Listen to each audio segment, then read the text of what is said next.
Chapter 1607. Qin Wentian's eyes flashed with a strange light. Wouldn't the Li-Fire Empyrean bring him there? He knew that what Beauty Xiao said might be the truth. If Yi Qinyu was really brought away from the Li-Fire Palace, the Li-Fire Empyrean would surely be wary of him and wouldn't give him a chance to display his brilliance. This was especially so in the lifelong realm. Standing up, Qin Wenin cast a glance at the beautiful woman lying lazily on the bed. "I'll return first. Inform me if there's anything you need." As he spoke, he put on his robes and directly departed. Beauty Xiao instantly sat up when she saw this scene. That alluring figure of hers trembled slightly from anger, her eyes filled with hidden bitterness as she stared at Qin Wentian's departing back. This bastard, he was truly a bastard. He left just like that? But after that, she giggled, exuding boundless charm.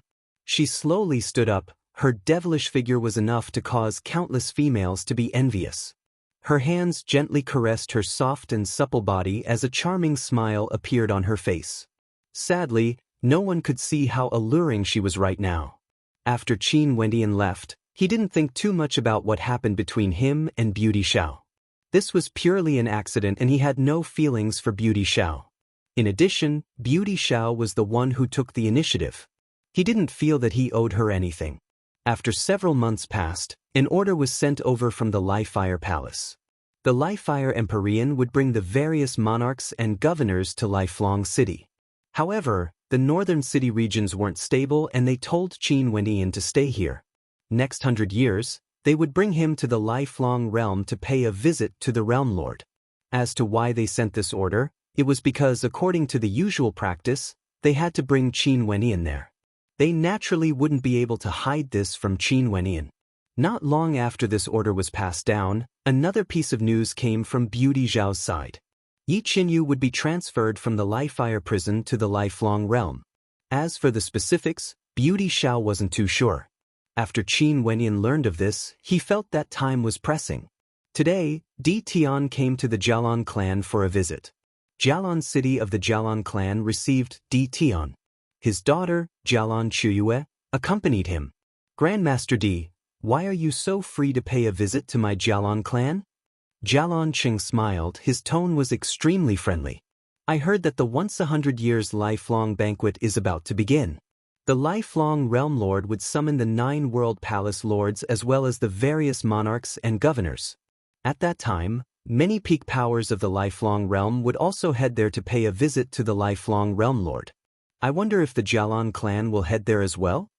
Di Tian asked. "Oh." Helan Cheng's eyes flashed with a strange light as he asked, "Grandmaster Di is right. It's just that Grandmaster Di is interested in this matter? Li-Fire City is too small. I wish to head out to broaden my horizons and see if there's a chance for my Emperor Pavilion to expand there as well." Di Tian slowly spoke. Helan Cheng stared at Di Tian. "I didn't expect Grandmaster Di to be so ambitious. Since this is the case, why don't Grandmaster Di accompany us there? My Jialan clan has a spatial teleportation array that can directly connect to Lifelong City. For this point, only the Li-Fire Palace and my Jialan clan can do it. Since this is the case, Di will have to thank you." Di Tian nodded. "Grandmaster Di, don't forget about the Emperor-ranked weapons you promised me." Jialan Chuyue, who was at the side, gently smiled. She, who was noble and dignified, exuded a unique charm when she smiled. "Miss Chuyue, if there's anything you need, feel free to look for me anytime." Di Tian smiled and nodded. Jialan Chuyue's smile was gentle and beautiful. Di Tian bid his farewell, and after he left, Helan Cheng turned to Jialan Chuyue and asked, "Chuyue, what do you think of Di Tian? He's mysterious and extremely intelligent. Although he seems easygoing and harmless, he's actually an extremely dangerous character. As for his weaponsmithing prowess, there's naturally no need to talk about it. But what I'm truly curious about is Grandmaster Di's combat prowess. He rose to fame through weaponsmithing, and the only time he fought was in the Yen clan. That battle was merely a battle of sparring using formations, but he was able to use absolute strength to suppress characters at a higher level than him. Although it's a battle of formations, it's also a battle of strength. It's hard to guess his combat prowess." Jialan Chuyue slowly spoke. With regards to Di Tian's combat prowess, many people would habitually ignore it. His proficiency in weaponsmithing was sufficient to conceal it, causing others to not pay attention to him. He had even rejected Liu Feibai's challenge before, causing him to be criticized by others. But could his combat prowess really be that weak? Being able to rise up in such a short period of time, how can he be truly harmless? When he first appeared, he used the identity of a formations grandmaster, helping the various major and minor powers to inscribe formations, not rejecting anyone.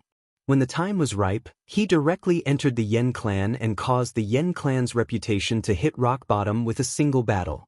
After that, there were many dangers, including Xia Ho's attempt to kill the Emperor Pavilion, but all of them were resolved by him. After the ancient river auction house was sealed, he then rapidly entered the northern city regions. His speed and timing are truly astonishing. Helan Qing slowly spoke. Chuyue, this man and Qin Wenyan are both truly outstanding characters. If they grow up, they would surely be able to cause a storm in the lifelong realm.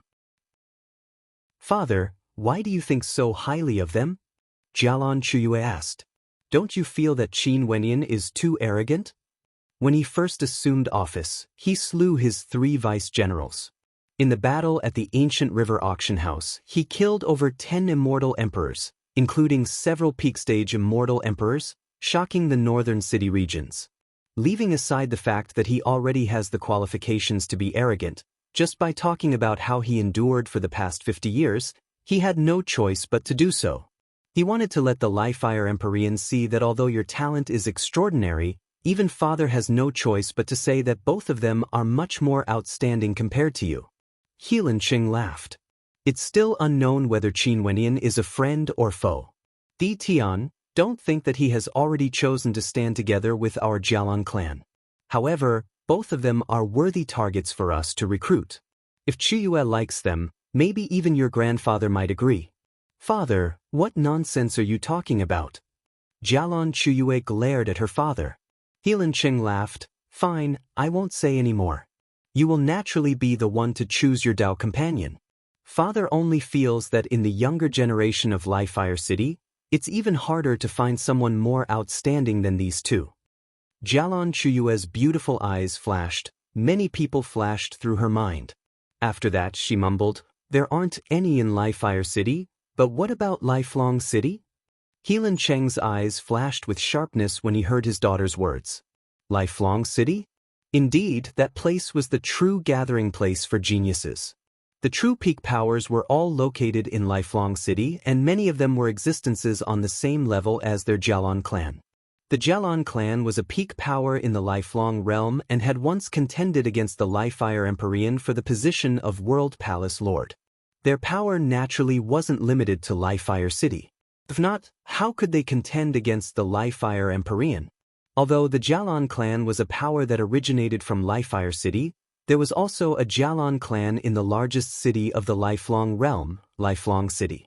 In addition, the Jialan clan in Lifelong City had already grown extremely powerful after countless years of development. In Lifelong City, the teleportation array of the Jialan clan lit up with a dazzling light. After that, a group of experts appeared. It was none other than Jialan Yuntian and his juniors from Li-Fire City. Clan leader. Many people were waiting here respectfully. When they saw their arrival, all of them bowed. Big brother. An imposing-looking middle-aged man walked over and called out to Jialan Yuntian. This man was none other than the second son of Jialan Yuntian's generation, Jialan Yunhai. His strength was extremely tyrannical, and right now, the people in Lifelong City had always been managed by his faction. Uncle. There were several immortal emperors beside Jialan Yunhai. There were both males and females. All of them greeted Jialan Yuntian. Chuyue has already grown so beautiful. Jialan Yunhai smiled at Jialan Chuyue. I pay my respects to second grandpa. Jialan Chuyue bowed slightly. You are already at the mid-stage of the immortal emperor realm. Your grandpa often praises you. It has been a long time since I last saw you. As expected, not only are you as beautiful as a celestial maiden, your cultivation base hasn't fallen behind at all. It's time for you to find a good family with an outstanding background. Jialon Yunhai laughed. Jialon Yuntian frowned. The people around him all had strange expressions on their faces when they heard this. Let's go, the banquet has already been prepared. Big brother, it has been a long time since we drank together. Jialon Yunhai laughed. This time around, in order to welcome Big brother, I have prepared many good wines and even invited some esteemed guests to accompany us. Jialon Yuntian nodded. Is father doing well? Old man has always been busy with his cultivation. It has been a long time since I contacted him. Big brother, you should know how important this step is to him. Jialon Yunhai spoke. Their father was none other than the person who fought against the Li-Fire Empyrean for the position of the Li-Fire Empyrean back then. Jialon Yuntian didn't say anything. Behind him, a young man beside Jialon Chuyue glanced at the person beside Jialon Chuyue and asked, Little sister Chuyue, this person seems very unfamiliar.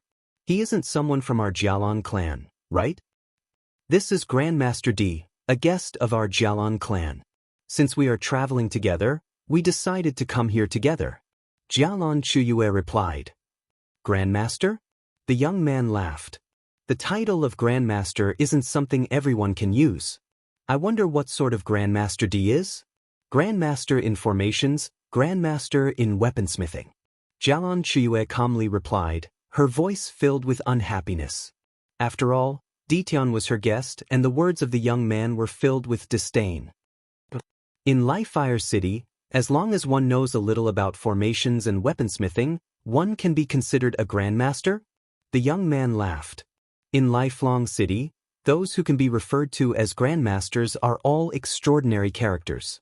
What do you mean by that? Jialon Chuyue frowned as she coldly asked. Little sister Chuyue, don't be angry. I'm just casually saying it, I don't mean anything by it. Grandmaster Weaponsmithing is one of the guests my grandfather invited today. At that time, I can seek guidance from that Grandmaster. The young man laughed. Qin Wenyin, who was at the side, was wearing a mask. His eyes gleamed. Seems like the powerful Jialon clan wasn't that united internally. Naturally, his target for this trip wasn't the Jialon clan but the lifelong Saint Hall instead. As for the masked him right now, it was his true self Qin Wenyin and not his avatar Ditian. After changing into Ditian's robes and using a sealing treasure to seal his aura, as long as he didn't break the seal and release his aura, no one would be able to discover it. Chapter 1608. Qin Wenyin quietly stood there. Although Jialon Yuntian was the clan leader, he knew that the true controller was none other than Jialon Yuntian's father. That old ancestor of the Jialon clan had once fought against the Li-Fire Empyrean for the position of clan leader. If it wasn't for such a character existing, what could the Jialon clan use to contend against the Li-Fire Empyrean? Jialon Yuntian was the eldest son and was in charge of Li-Fire City.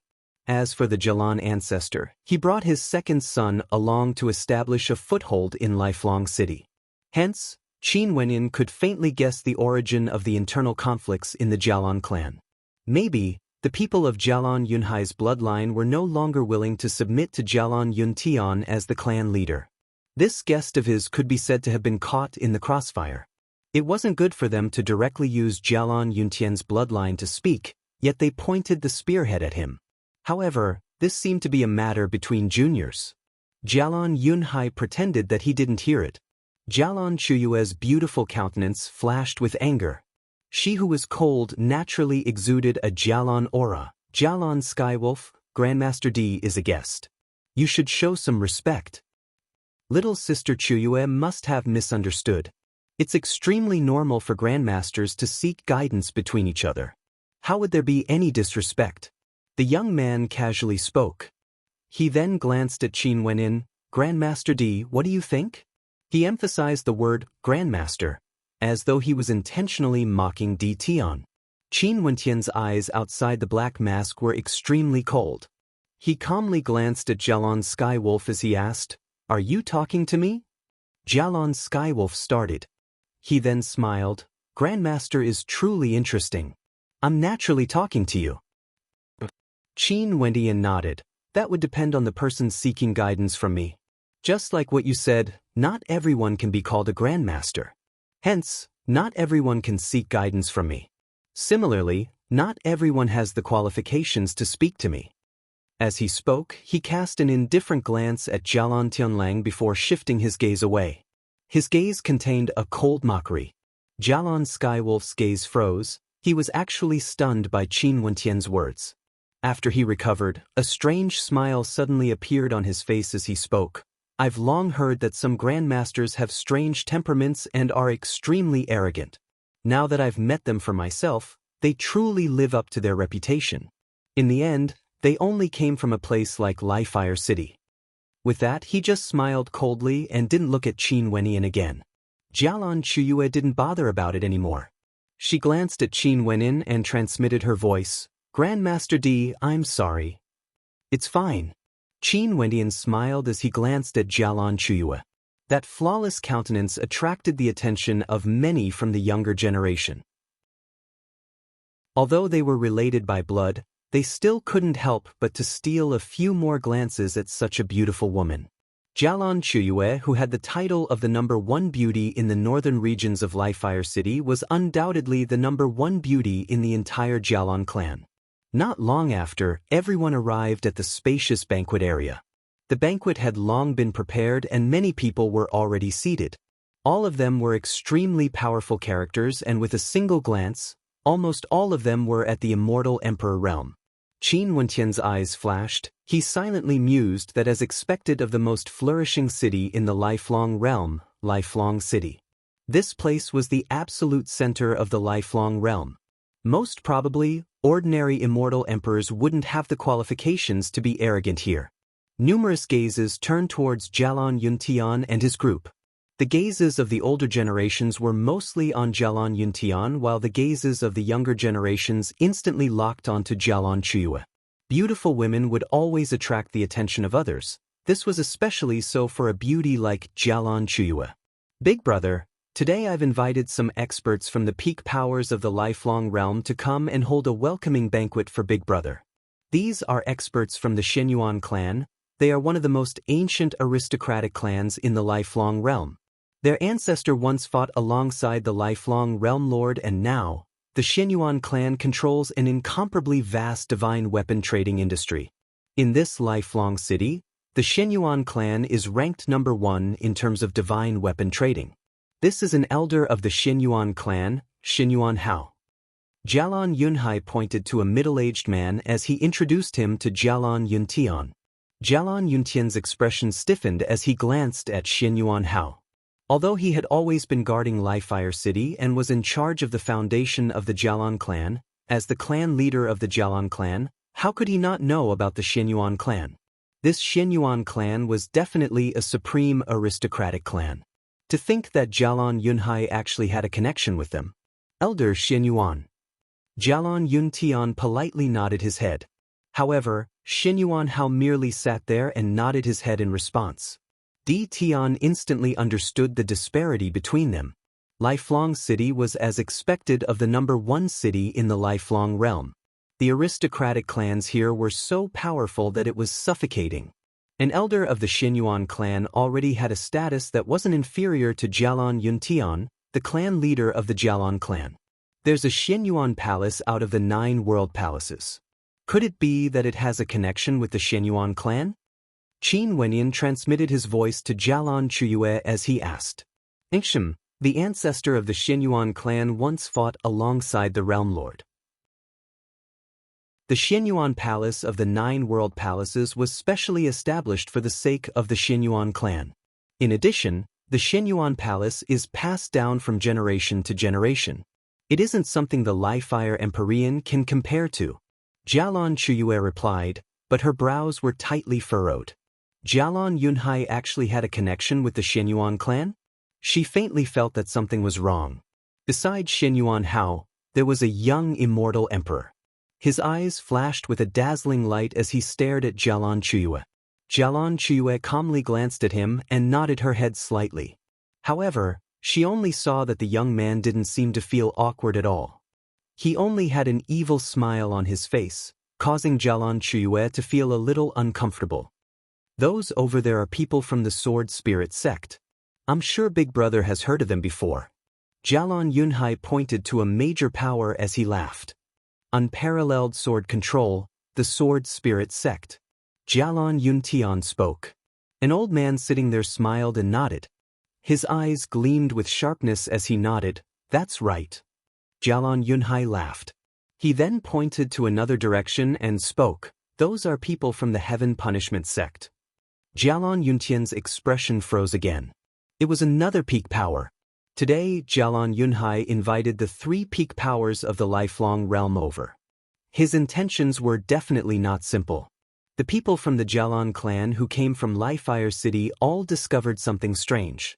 Although they saw people from the 3 peak powers, their hearts weren't at ease at all.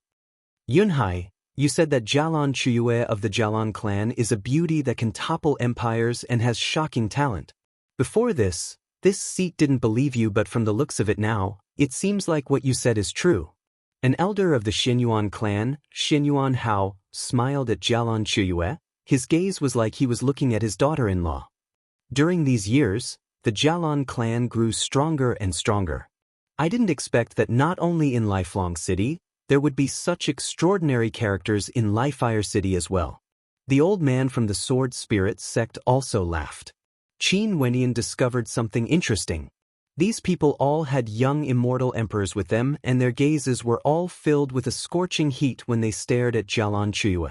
In that case, the meaning of this banquet was clear even without words. Jialon Yunhai wasn't arranging a welcoming banquet for Jialon Yuntian and the others. This was clearly a matchmaking banquet for Jialon Chuyue. The countenances of Jialon Yuntian and the others all changed. Jialon Yunhai smiled. Big brother, quickly take your seats. We are preparing to start the banquet. Qin Wentian's eyes flashed. These people were all here for Jialon Chuyue.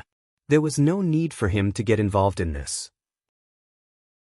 He smiled and clasped his hands to Jialon Yuntian. Since we've already arrived at Lifelong City, Senior Jialon, I.D. will bid my farewell first. Jialon Yuntian, Jialon Chuyue and the others all started, but they didn't say anything. Tian originally only wanted to follow the Jialon clan to Lifelong City. Now that the Jialon clan was in such a state, it was only normal that he wanted to leave. Grandmaster D, didn't you want to seek guidance on the Tao of weaponsmithing? In the Xinyuan clan, there are true supreme weaponsmiths.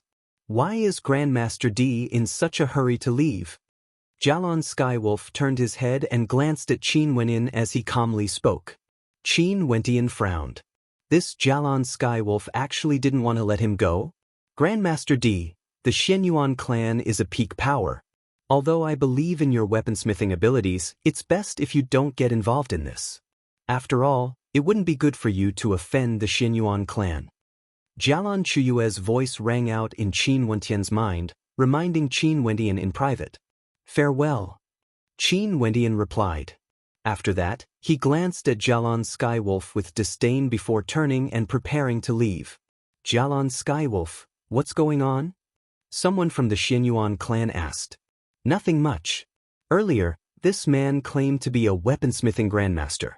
I told him that there are true supreme weaponsmithing grandmasters here and not everyone has the qualifications to be called a grandmaster. And the truth is indeed as I said. Some of the grandmasters actually fled with their tails between their legs. I wonder how little sister Chuyue got acquainted with them. Jialon Skywolf casually spoke.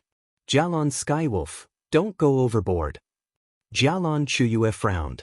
She was already extremely unhappy with Jialon Yunhai's arrangements. Jialon Yunhai wanted to make use of her. Once the descendants of these peak powers really fell in love with her, Jialon Yunhai would surely use his clan's connections to make her compromise, right? And although these people were all characters from the peak powers, they were merely descendants of elders. Clearly, they didn't fit the criteria of a Tao companion in her heart. Did I say something wrong? Jialon Skywolf started. After that, he smiled at Qin Wendian, who turned around. Qin Wendian? Grandmaster Qin Wendian, what do you think? Qin Wentian's eyes suddenly flashed with an evil smile.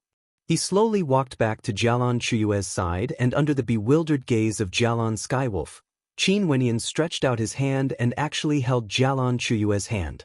At this instant, Jialon Chuyue's body trembled, but for some reason, She actually didn't reject and allowed Qin Wendian to hold her hand. A charming smile even appeared on her face as she lightly leaned on Qin Wentian's arm. At this moment, the gazes of everyone froze there, staring at the charming Jialan Chuyue. Chapter 1609. Jialan Chuyue was originally already extremely beautiful. She was the #1 beauty in the northern city regions of Li-Fire City.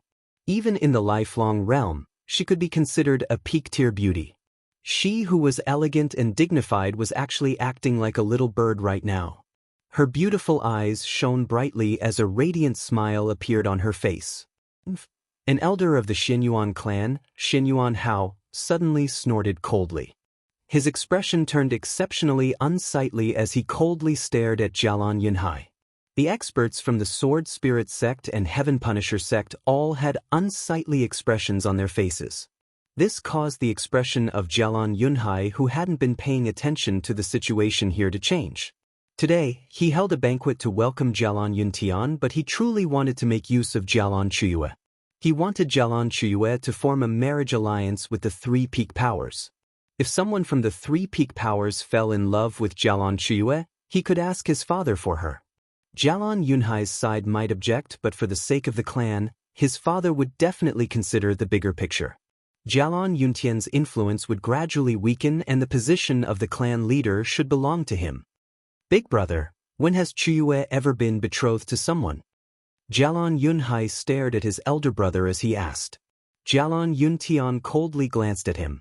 Chuyue's marriage is something that she can decide herself. What's there to say about betrothing? Jialan Yunhai's expression didn't change. He then asked, "This Grandmaster D, why haven't I heard Big Brother mention him before? Which peak power is he from?" Grandmaster D is a peak-stage weaponsmith grandmaster. He established his own Emperor Pavilion. There's no need for him to be from any peak power. Jialan Yuntian coldly spoke. A mid-stage immortal emperor established his own power? A mocking laugh rang out. It was none other than the young man sitting beside Xinyuan Hao. My Xinyuan clan has many grandmaster weaponsmiths, including many peak-stage ones. Before this, I heard from Jialan Skywolf that you want to seek guidance from him? Xinyuan Hao also spoke. He who sat there exuding an arrogant attitude, his eyes filled with disdain when he glanced at Qin Wendian. That's just someone who thinks he's infallible. I didn't say that I wanted to ask for advice, and I don't intend to ask Xinyuan to prove anything. It's a very boring thing in itself. Qin Wendian faintly spoke. However, the young man beside Xinyuan Hao actually stood up and smiled. I feel that this is quite interesting. I have an emperor-ranked weapon with me that was forged by a grandmaster weaponsmith of my Xinyuan clan. Since you claim to be a grandmaster weaponsmith, why don't you take out the weapon you are most satisfied with? As the sound of his voice faded, before Qin Wendian could reply, a terrifying aura gushed forth. The young man from the Xinyuan clan had an evil smile on his face as he took out a divine weapon. Emperor light shone resplendently as astral light cascaded down from the heavens. In an instant, a heaven-rending aura gushed forth from the weapon, exuding an aura that could split the heavens and earth apart. The divine weapon in the hands of the young man was merely a ring, and he directly wore it on his finger. He took a step forward and smiled at Qin Wendian. "Grandmaster D, what do you think of this divine weapon?" As he spoke, he stretched out his finger and pointed it at Qin Wendian. Qin Wendian smiled. He took out a glove and similarly, a terrifying sealing light descended from the sky, as well as a supremely powerful suppressive law energy. He wore the glove on his hand and stretched it out. In an instant, boundless sealing energy gushed forth, resembling an incomparably terrifying sealing palm imprint. Qin Wendian clenched his fist and instantly, the heaven-rending law energy was sealed away. The evil smile on the face of the young man instantly vanished. His steps also stiffened. Qin Wendian smiled and continued to clench his fist. The body of the young man trembled violently, as though he was being held down by a formless sealing palm. The power of the divine weapon ring in your hand isn't bad. Just a random divine weapon you took out could already unleash such might. You even needed this seat to personally take out a divine weapon to suppress it. The Xinyuan clan truly lives up to their reputation. Qin Wendian replied. Although it was a compliment, it caused the young man to feel his face burning up. He felt extremely ashamed.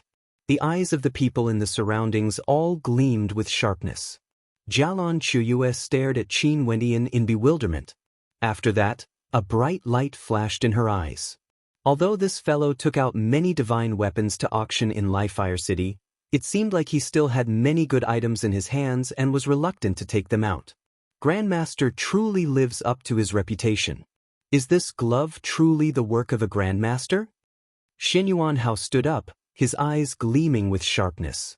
The Xinyuan clan was famed for the trading of divine weapons. Xinyuan Hao was naturally an expert in this aspect. If this glove was truly forged by Qin Wendian, he was definitely a terrifying weaponsmithing genius. Naturally, his weaponsmithing abilities are unrivaled in Lifefire City. Jialan Chuyue spoke. If Grandmaster is free, feel free to pay a visit to my Xinyuan clan in the future. Xinyuan Hao instantly became more polite to Di Tian. After that, he glanced at his son and spoke, "Why are you still not apologizing to the Grandmaster? Step down." The expression of that young man stiffened as an unnatural expression appeared on his face. But when he saw the sharpness in Xinyuan Hao's eyes, he still bowed. "Grandmaster Di, sorry for the offense." "No worries." Qin Wendian casually spoke, silently musing that none of these people were simple characters. Jialan Yunhai's expression changed. He stepped out and spoke, "What are you all standing for? Grandmaster Di, please be seated." Qin Wendian glanced at Jialan Yunhai, feeling that it was ridiculous in his heart. He then coldly spoke, "It's fine, Di, still have things I need to do.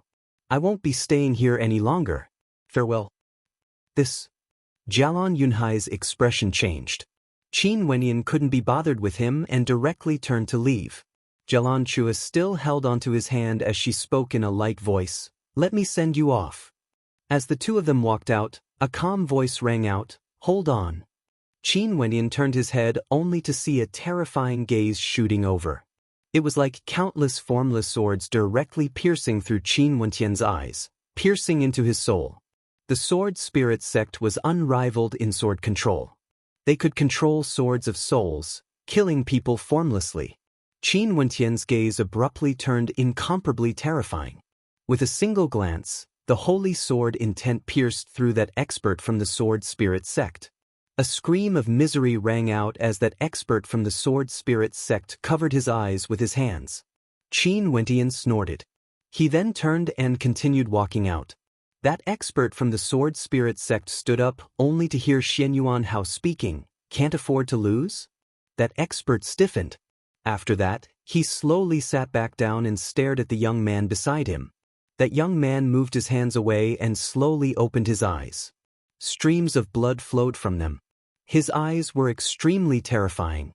If it wasn't for Qin Wendian showing mercy, that expert would have already been blinded. This man is also proficient in soul attacks. The young immortal emperor's voice trembled. In that instant earlier, he felt as though he had experienced something extremely terrifying. Jialan Yuntian's eyes flashed with a dazzling light. This Grandmaster Di was truly mysterious and unfathomable. Seems like the matter today might not be a bad thing. He glanced in the direction Qin Wendian left. When he saw Qin Wendian and Jialan Chuyue walking side by side, a faint smile flashed in his eyes. As for Jialan Skywolf, his countenance had already turned ashen. Only now did he know that the character he was mocking was far more outstanding compared to him. Qin Wendian suppressed the Xinyuan clan in weaponsmithing and defeated the Sword Spirit sect in soul attacks. As for him, from the start until now, Qin Wendian had never seriously glanced at him. Only now did he know that Qin Wendian's gaze was filled with disdain. Jialan Chuyue sent Qin Wendian to the exit of the Jialan clan before she released her hand. She smiled at Qin Wendian and spoke, "Grandmaster Di, have you taken enough benefits? I'm doing this to help you. In that situation, if it wasn't for me, how awkward would it be for you?" Qin Wendian shrugged. "In that case, I really have to thank you." Jialon Chuyue rolled her eyes at Qin Wendian, exuding a unique flavor. Sure. Qin Wendian seriously nodded. Jialon Chuyue didn't expect Qin Wendian to be so shameless.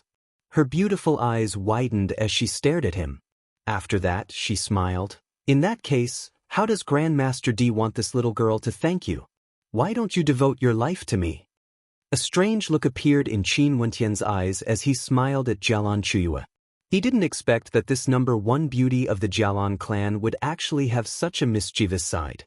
Seems like the external appearance of everyone might not be their true selves. In that instant earlier, Jialon Chuyue actually no longer had any wariness in her heart towards him. If not, she wouldn't have made such a joke. This caused Qin Wendian to feel a little strange. What if she knew that he was using her in the future? What would she think? Since you are such a beauty, I shall accept your invitation. Qin Wendian smiled. Jialon Chuyue glared at Qin Wendian, but there was also a smile on her face. She surveyed Qin Wendian. You truly have many secrets on you. Lu Feibai challenged you, but you rejected him. Right now, even the immortal emperor of the Sword Spirit sect couldn't withstand a single glance from you. From this, one can very well imagine your strength. You are definitely not inferior to Lu Feibai. In addition to your weaponsmithing abilities, how many secrets do you have exactly? My greatest secret might be that I wanted to meet you and gain your trust. Qin Wendian smiled. In that case, you have succeeded. Jialon Chuyue smiled. However, if you want to make me more trustworthy, can you take off your mask for me to take a look? You wouldn't be afraid that I'm too ugly, right? Qin Wendian laughed. Don't worry, if you really see my face, you would definitely not be an old man. Maybe, I would be even more handsome than you imagine. You would surely be greatly shocked. Is that so? Jialon Chuyue's beautiful eyes blinked. She stared at Qin Wendian. You have already taken advantage of me, but you still don't want me to take a look? Isn't this unfair? No one has ever seen my face under the mask before. You want to be the first? This isn't enough. Qin Wendian had a devilish smile on his face. Jialon Chuyue seemed to have understood the hidden meaning in his words. Her face turned slightly red as a hint of shyness flashed in her eyes. This made her even more beautiful. I'm leaving. Qin Wendian laughed uproariously. After that, his silhouette flashed as he soared through the air. Staring at his departing back, Jialon Chuyue stood there in a daze. After that, a radiant smile appeared in her eyes, extremely beautiful.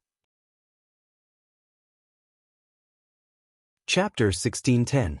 Lifelong City was very vast.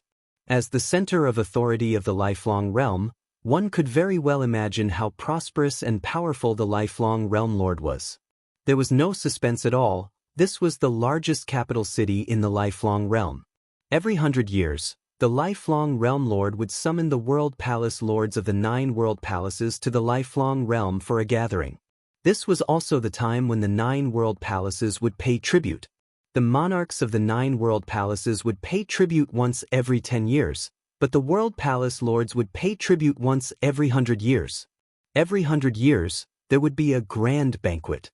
Not only would the experts of the 9 World Palaces gather in Lifelong City, some of the peak powers of the Lifelong Realm would also gather here to enjoy this banquet. And the time of this banquet would be 7 days later. Because of the upcoming grand banquet, Lifelong City was exceptionally lively during this period of time. All the major powers of the vast Lifelong Realm traveled millions of miles to attend the grand banquet. They didn't want to miss this opportunity. After all, to the people of the Lifelong Realm, being able to attend such a grand banquet was extremely beneficial to their state of mind. In addition, only those experts from the major powers had the qualifications to attend. The weaker characters from the minor powers had no way to travel across the boundless land to come here. They also didn't have enough resources to support them in using the teleportation array. The various governor manors in Lifelong City also started to get busy. This city was divided into 36 regions, and the governors of each region were all peak-stage immortal emperors, standing at the absolute peak. As long as they could advance a step further, they would have the qualifications to contend for the position of World Palace Lord of the 9 World Palaces. In addition, there were 4 grand governors in Lifelong City. Each of them was in charge of the 9 regions, and their cultivation bases were all extremely terrifying. They were all existences on the same level as the World Palace Lords and were the protectors of this city. It was impossible for the Realm Lord to have the leisure time to manage the matters of Lifelong City. Naturally, the 4 grand governors would help him share the burden. If the cultivation bases of the 4 grand governors weren't high enough, how would they be able to intimidate the peak powers of Lifelong City? To be able to be called a peak power, it meant that there would be people at the Palace Lord level. These people were in the realm between immortal emperors and world overlords and could be called half-step world overlords. There were also people who referred to them as saints. This meant that from this step onwards, they had truly stepped into the realm of transcendence. From the celestial phenomenon realm to the immortal foundation realm, one would shed off their mortal body and become an immortal. Regardless of king or emperor, they would all be considered immortals. But if one transcends the immortal emperor realm, they would be above immortals, transforming into saints and could be referred to as sages. Qin Wenyin walked on the bustling streets of Longevity City. At this moment, he was wearing a simple white robe. There was not a speck of dust on his body. He took off his mask and restored his original appearance. At this moment, the entire space trembled as a terrifying aura gushed over. Qin Wenyin inclined his head and stared over, only to see a group of experts from afar. They were clad in silver-colored armor that was thin yet sharp, gleaming with a terrifying light. Beneath their feet, there were many fearsome flying-type demonic beasts. Everywhere they passed by, people would retreat. What the heroic army! Qin Wenyin silently mused. The weakest among them was at the peak stage of the immortal king realm, and there were quite a few immortal emperors. Such an army could only be seen in Lifelong City. If it was in a small city, it would definitely be a shocking sight to behold. This army came to the side of Qin Wenyin. Qin Wenyin retreated to the side as he inclined his head and stared at the people in the air. At this moment, he only saw a cold and sharp gaze staring at him. This gaze was extremely terrifying, like a bolt of lightning that directly penetrated through Qin Wenyan's eyes, as sharp as an unsheathed sword.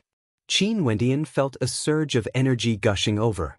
He furrowed his brows, but when he saw the other party's expression turning even colder, he relaxed his brows and didn't mind it. The other party flew through the air in a grandiose manner, exuding a domineering aura, as though there was nothing in their eyes. How arrogant!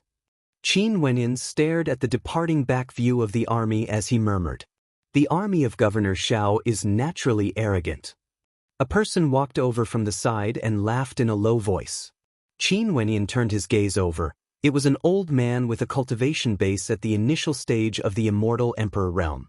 "Old sir, the Governor Xiao you are talking about, are you referring to Governor Xiao Yu?" Qin Wenyan smiled as he asked. "Naturally. As the youngest governor of Lifelong City, Xiao Yu is a supreme genius nurtured by a peak power, the Sword Spirit sect. His arrogance has long been famous throughout Lifelong City, and he has the qualifications to be arrogant. Even the Grand Governor would regard him highly. This Xiao Yu has never given face to the Grand Governor before. Even the Realm Lord once praised him, and the other governors he leads are all as arrogant as him." The old man laughed. Counting the geniuses at the peak of Lifelong City, he seemed to be filled with pride as well. "But I heard that this Governor Xiao Yu is not only arrogant, he can even be said to be extremely arrogant. Beauties are as common as the clouds around him, and back then, he even forced the young miss of a major power to become his concubine." Qin Wenyan casually smiled. Evidently, after he came to the Lifelong Realm, he already had a certain level of understanding of the various powers and governors of the Lifelong Realm. Among the 36 governors, the news about Governor Xiao Yu gave him a deeper impression. This was a genius from the Sword Spirit sect. The Sword Spirit sect did their best to nurture him and pushed him up to the position of a governor.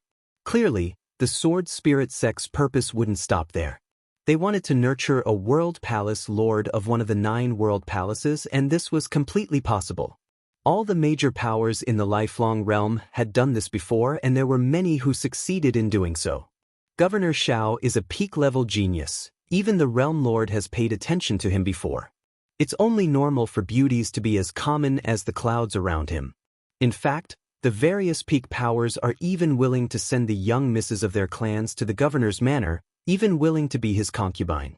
If they were ordinary beauties, Governor Xiao wouldn't even be interested in them. As for that matter, in the past, Governor Xiao took the initiative to pursue her. Although there were some conflicts, the other party eventually agreed to it. There's nothing wrong with that. The old man laughed. Seems like old man really admires Governor Xiao.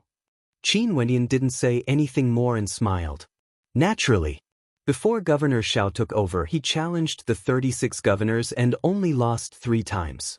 At that time, Governor Xiao had just broken through to the peak stage of the Immortal Emperor realm. Such a glorious battle record caused a huge commotion back then, shaking Lifelong City.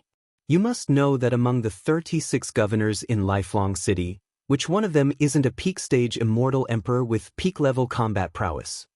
The old man sincerely praised. An existence like Governor Xiao, I wonder when would he appear again.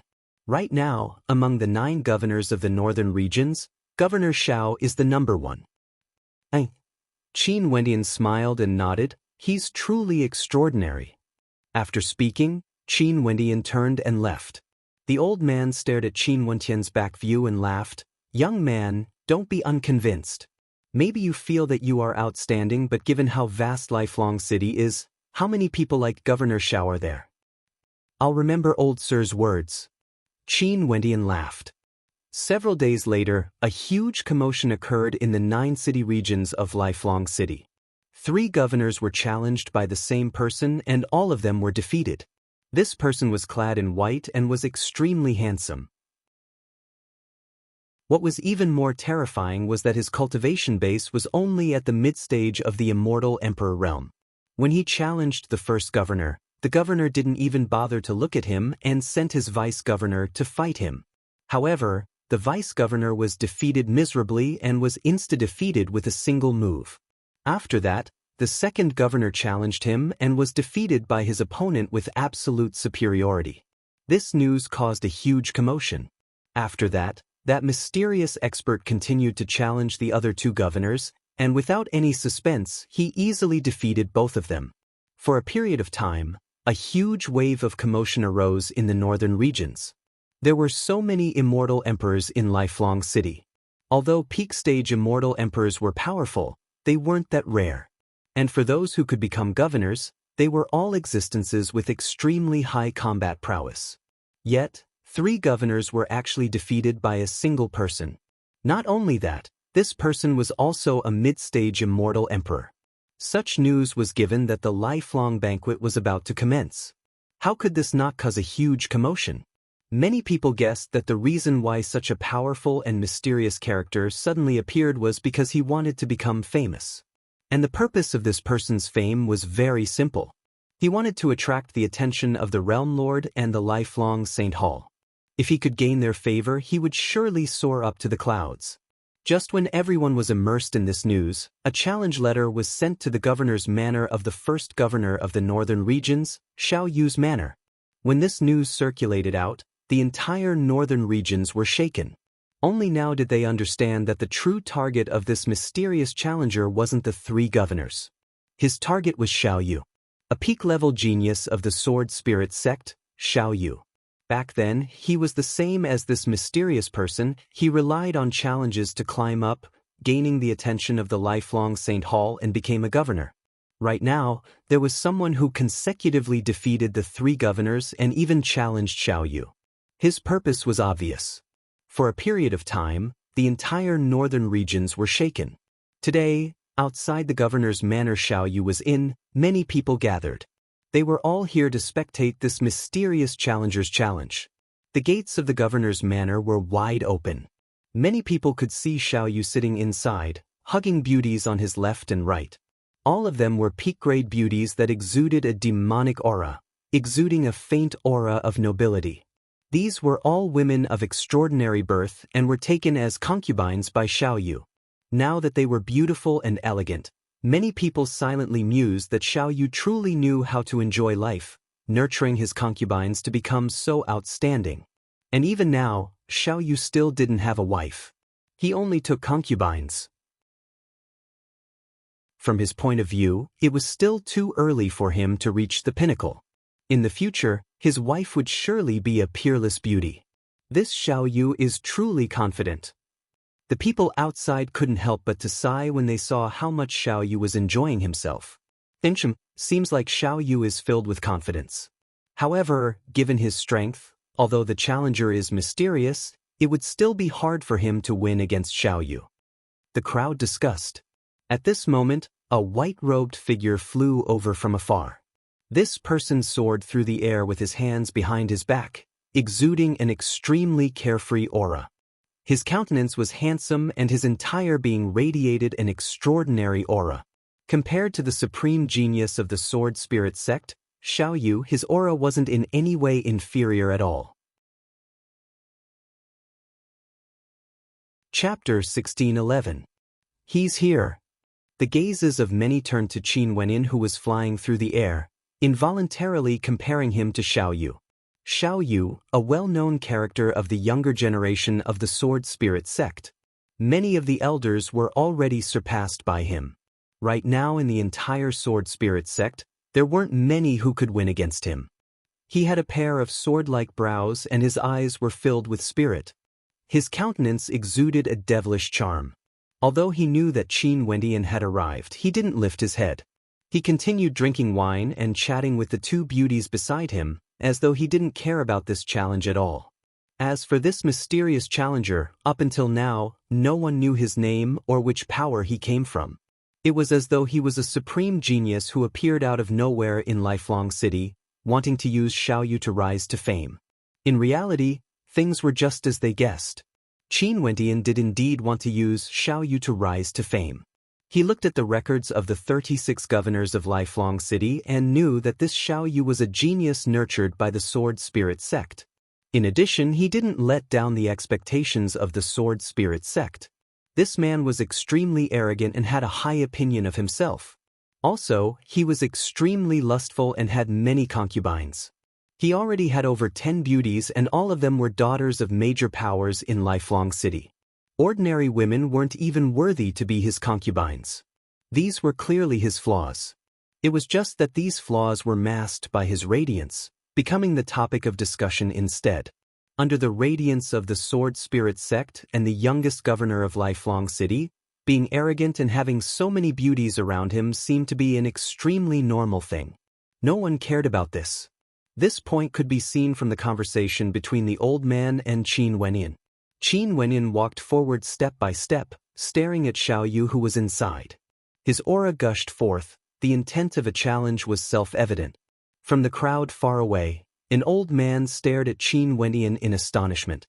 He walked out and spoke, "It's really you." Qin Wenyin turned his gaze over and smiled at the old man.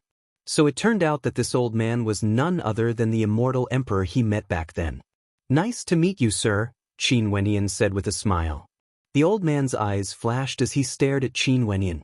"Little fellow, although your talent is outstanding and the fact that you were able to defeat 3 great commanders in a row shows your strength, you must not do something you cannot do just because you want to be famous. If you give up now and apologize to Commander Xiao, perhaps Commander Xiao will let you go." Challenging a commander wasn't a fun thing to do. A commander was the most powerful person in a region. How could they be challenged just because they wanted to? If you dared to challenge a commander's prestige, it was fine if you won. But if you lost, even if you were killed on the spot, no one would dare to say anything.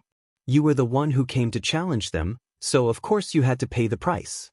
If not, wouldn't everyone dare to challenge you in the future? Such matters had happened many times in the history of the world of immortals. The challengers would obtain fame after defeating the commanders, but they didn't dare to do anything to the commanders. However, if they were defeated, the best outcome would be severe injuries. Getting their cultivation crippled or even being killed was an extremely common thing. "Many thanks, old sir, but I still wish to give it a try." Qin Wendian nodded and smiled at the old man. The old man glanced at Qin Wendian and sighed, "Why must you do this? You are all geniuses, stepping into the immortal emperor realm at such a young age. Is fame really so important to you guys? Qin Wendian smiled and didn't say anything. Fame? What he needed the most now was fame. Fame in Lifelong City. The Lifefire Empyrean intentionally didn't bring him here. In that case, he could only come here himself. If not, he would forever be in a passive state, being toyed with by the Lifefire Empyrean. There are many people who want to use me to gain fame. You are not the first. As to why I'm sitting here to meet you, it's purely because you defeated a few governors. Hence, I'm willing to meet you. Xiao Yu inclined his head, staring at Qin Wendian through the air. His voice was filled with arrogance and coldness. Now, I'll give you two choices. The first choice, because you provoked the governor's manor, you have to kowtow 3 times to the governor's manor. I'll pretend that nothing has happened and you can leave.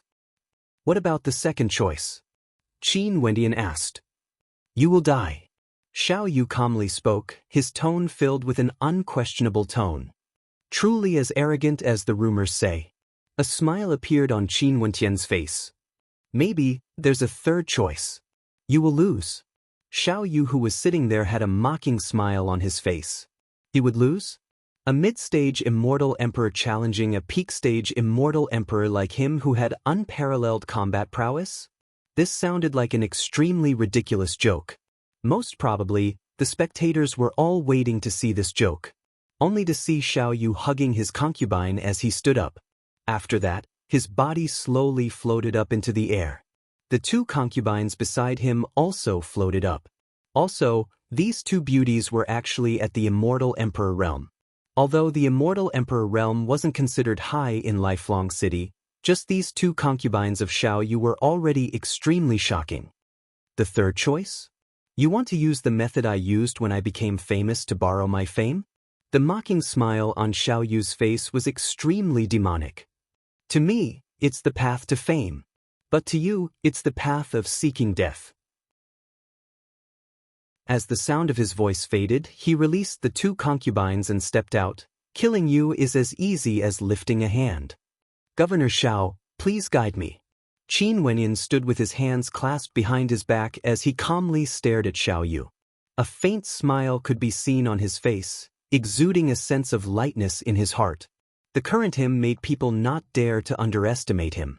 Judging from his demeanor, he should be from an extraordinary power. If not, he wouldn't have dared to stand here. However, the person he was facing was none other than Xiao Yu. Xiao Yu's aura suddenly changed. In just an instant, the pressure in the air intensified to the extreme, causing people to feel a sense of suffocation. It was as though the entire sky and earth was changing according to his aura. Such an ability was too terrifying. He didn't even move, but the pressure in the air had already turned incomparably heavy and sharp. His eyes abruptly trembled. In just an instant, 2 terrifying bolts of lightning appeared in the air, shooting towards Qin Wendian's eyes, aiming for Qin Wendian's soul. At this moment, Qin Wendian only felt as though a series of terrifying spatial swords had appeared in his soul, frenziedly shuttling about. His soul felt as though it was in the middle of a raging sea, akin to a lone boat, enduring the onslaught of the raging storm. Xiao Yu's eyes, his silhouette, were all imprinted into Qin Wendian's soul. There were very few people who were proficient in soul attacks, and those with such a powerful soul attack were even rarer. If it was an ordinary immortal emperor, their soul would have been instantly destroyed, dying in Xiao Yu's hands. However, Qin Wendian was also proficient in soul energy. In an instant, his soul boat seemed to have disintegrated, turning invisible and omnipresent. Even when that storm of swords frenziedly attacked, wanting to destroy everything, it still couldn't destroy Qin Wendian's soul. Qin Wendian's eyes also changed. His eyes became extremely demonic, as though they were revolving, containing an entire world within.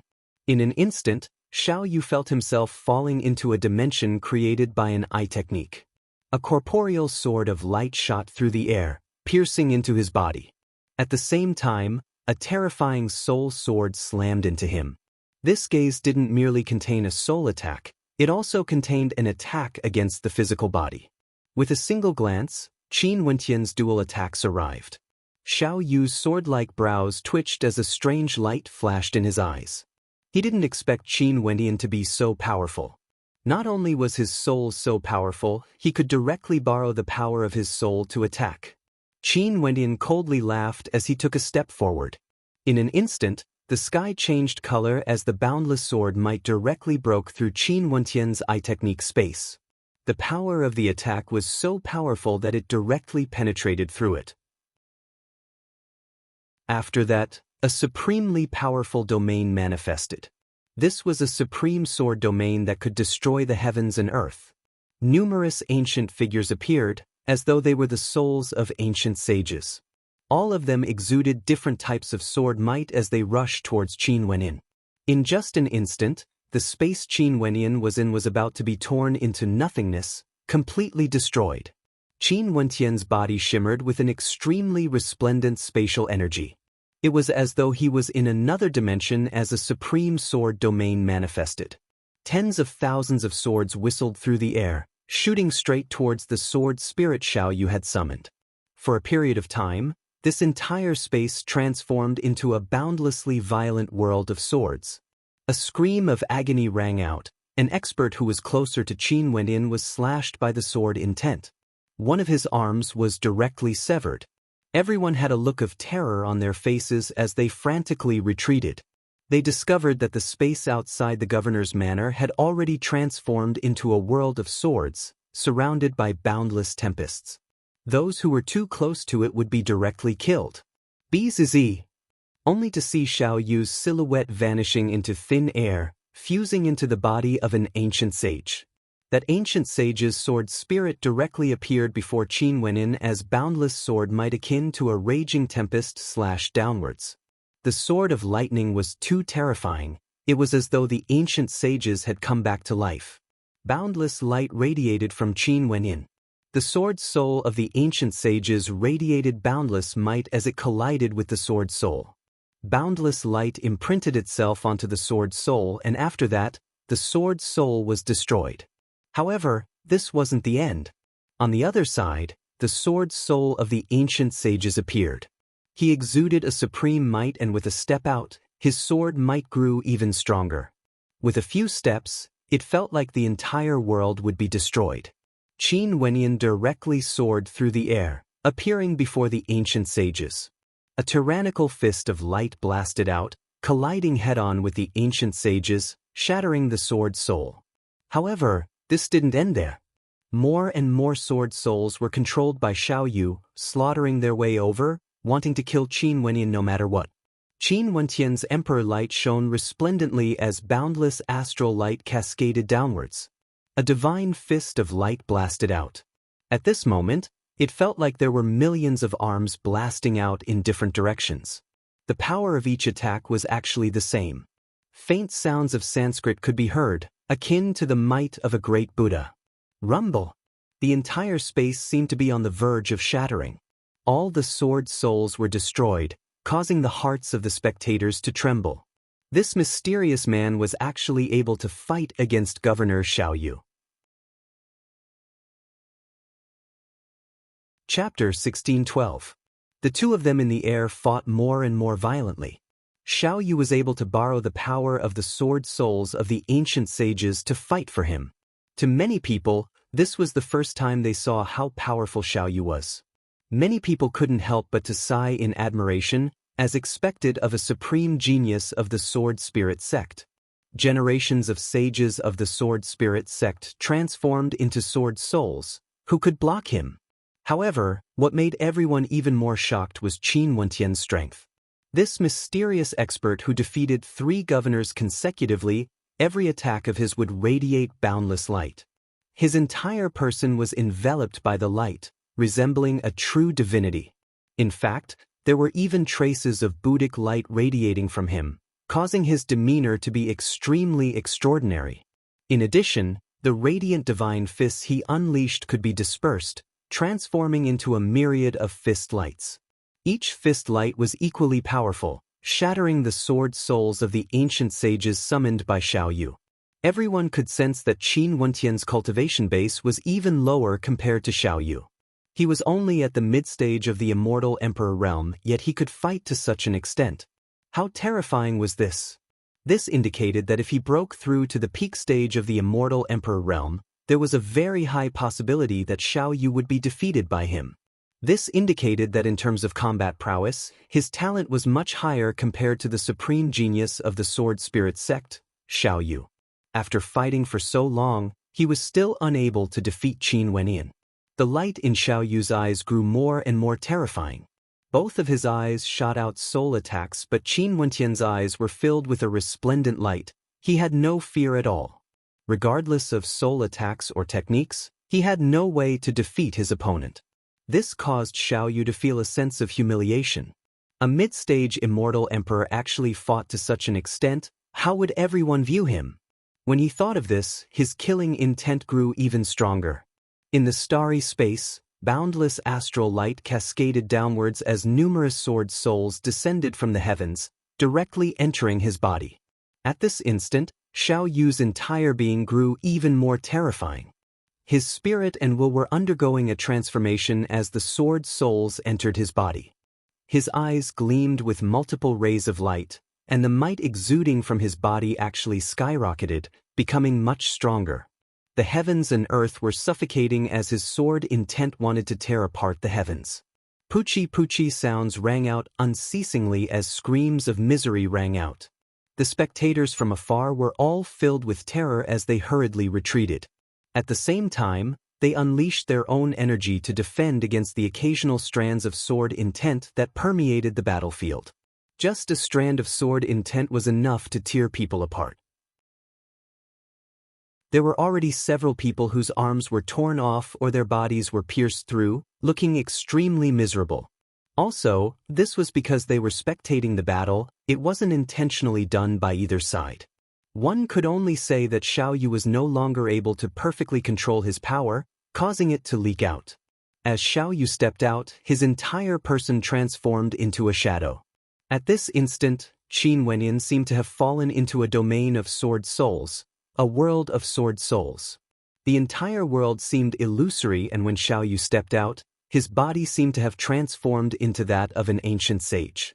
A pair of gigantic faces appeared before Qin Wenyan's eyes as boundless spatial light transformed into a formless killing intent that directly penetrated into Qin Wenyan's body. Qin Wenyan had no way to defend against this attack. It was simply too tyrannical. Qin Wenyan inclined his head and saw Xiao Yu, who had transformed into an ancient sage. His entire body seemed to be coated in a layer of golden Buddhic light. His Buddha physique contained the Vajra holy will. In addition to the undying devil attribute of his body, he could be said to be indestructible and indestructible. Despite the terrifying sword intent piercing through his body, his eyes were still as sharp as ever.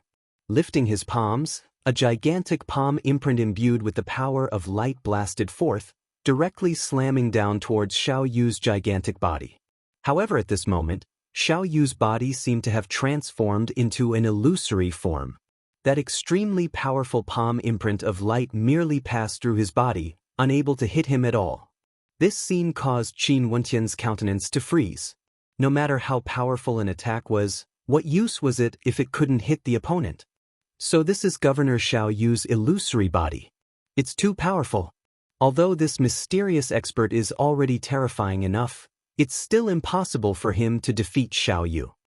Although the spectators were in danger, none of them were willing to leave. Before this, they still thought that this would be a one-sided battle and that the mysterious expert who challenged Xiao Yu wouldn't be a match for him. But now, they were able to witness a battle between two supremely powerful immortal emperors. This trip was truly worthwhile. How can you defeat me? A tyrannical voice rang out from Xiao Yu's mouth. He stretched out his finger and blasted it towards Qin Wenyan. Terrifying sword chi rivers manifested in this space, gushing forth, wanting to tear this entire space apart. When the sword chi river blasted into Qin Wenyan's body, Qin Wenyan's golden body crumbled unceasingly, unable to endure any longer. Qin Wenyan's powerful life force aura gushed forth as an ancient tree of life enveloped him, allowing Xiao Yu's attack to penetrate him. The spectators only saw Qin Wenyan radiating light, as though he was also an undying existence. How can you kill me? The light radiating from Qin Wenyan was as bright as ever, illuminating the heavens and earth, transforming into boundless sword qi that shot towards Xiao Yu.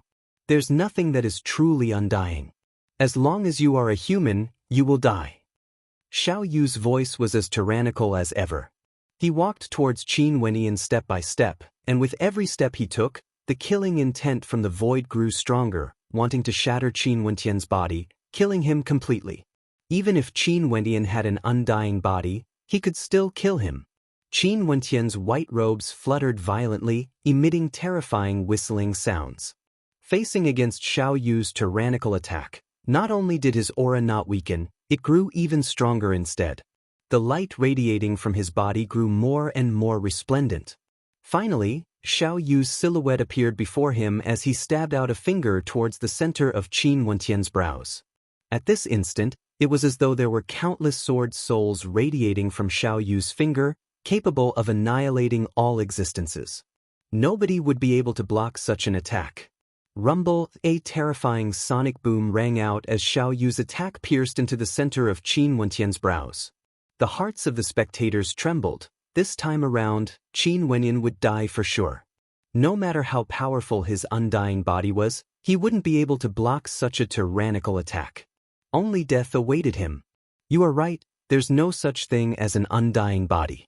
But if you want to see, even if you have an incorporeal body, you will still be annihilated. Qin Wenyan's will transformed into a voice that reverberated through the heavens and earth.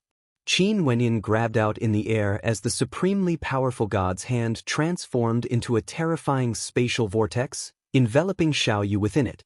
Xiao Yu's body was about to dissipate into nothingness, yet Qin Wenyan didn't attack him.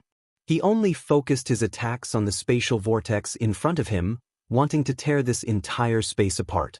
In this space, even if you were in an incorporeal body, you would still be annihilated. The spatial vortex transformed into a tempest of destruction, unceasingly penetrating Xiao Yu's body. His body that resembled a sage from the past was trembling violently. Both his palms blasted out explosively as his eyes gleamed with a boundless killing intent, wanting to annihilate Qin Wenyan. Boom! The spatial tempest grew even stronger. Tyrannical light energy, devil energy, spatial energy and sword energy, wanting to annihilate all existences. Arg! A miserable scream rang out. Xiao Yu's body gradually turned corporeal as his entire body trembled unceasingly. It was like he was enduring an incomparably terrifying might and his body was about to be torn apart. Governor Xiao, you have lost. Qin Wenyan spat out. With an abrupt wave of his palms, Xiao Yu's body was directly flung through the air, akin to a kite with its string cut. Pucci, fresh blood spurted out from his mouth as the sage mandate dissipated. The aura radiating from Xiao Yu was no longer there, replaced with an incomparably dispirited aura. When Xiao Yu's body slammed into the ground, everyone was still immersed in the battle earlier. Their eyes were all in a daze. Defeated. A supreme genius of the Sword Spirit sect, the youngest governor of Lifelong City, was defeated. He was defeated by this mysterious and handsome young man who was only at the mid-stage of the immortal Emperor realm. Right now, Xiao Yu was already one of the top 3 among the 36 governors of Lifelong City. Yet, he actually lost to a young man at the mid-stage of the immortal Emperor realm. Before this was simply unimaginable. However, the truth was right before their eyes. Xiao Yu was utterly defeated. Xiao Yu's 2 beautiful concubines flashed and appeared beside Xiao Yu, stretching their hands out to help him up. However, Xiao Yu merely flung their hands away as he growled, "Scram." At this moment, all of Xiao Yu's pride seemed to have been shattered by this battle. The 2 beautiful concubines turned pale. They understood what this battle meant to Xiao Yu. As a supreme genius nurtured by the Sword Spirit sect, Xiao Yu had never experienced such a great defeat before. All the glory he had, all his fame, all his pride, all of it was reduced to ashes in this battle. This point could be seen from the eyes of the spectators.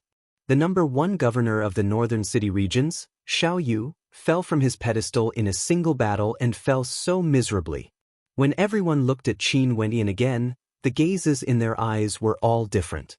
Before this, They all thought that Qin Wendian was a young genius who didn't know the immensity of death and wanted to become famous. But now, they knew that although he was a genius who wanted to become famous, he wasn't someone who didn't know the immensity of death. He was a supreme genius who could create a storm in Lifelong City. The old man from before felt his heart pounding madly. He stared at everything in a dumbfounded manner, unable to calm his heart for a long time. He actually won, defeated Xiao Yu. His eyes had no way to shift away from Qin Wenyin. After that, he saw Qin Wenyin directly turning and leaving, not even leaving his name behind. He was as mysterious as ever, coming and going like the wind. Nobody knew who he was or where he came from. The northern city regions were shaken, Lifelong City was shaken, the Sword Spirit sect was shaken, all because of a single battle. The youngest governor of Lifelong City, a supreme genius of the Sword Spirit sect, Governor Xiao Yu, was defeated by a mysterious mid-stage immortal emperor young man. This mysterious young man fought against 4 governors consecutively and won consecutively.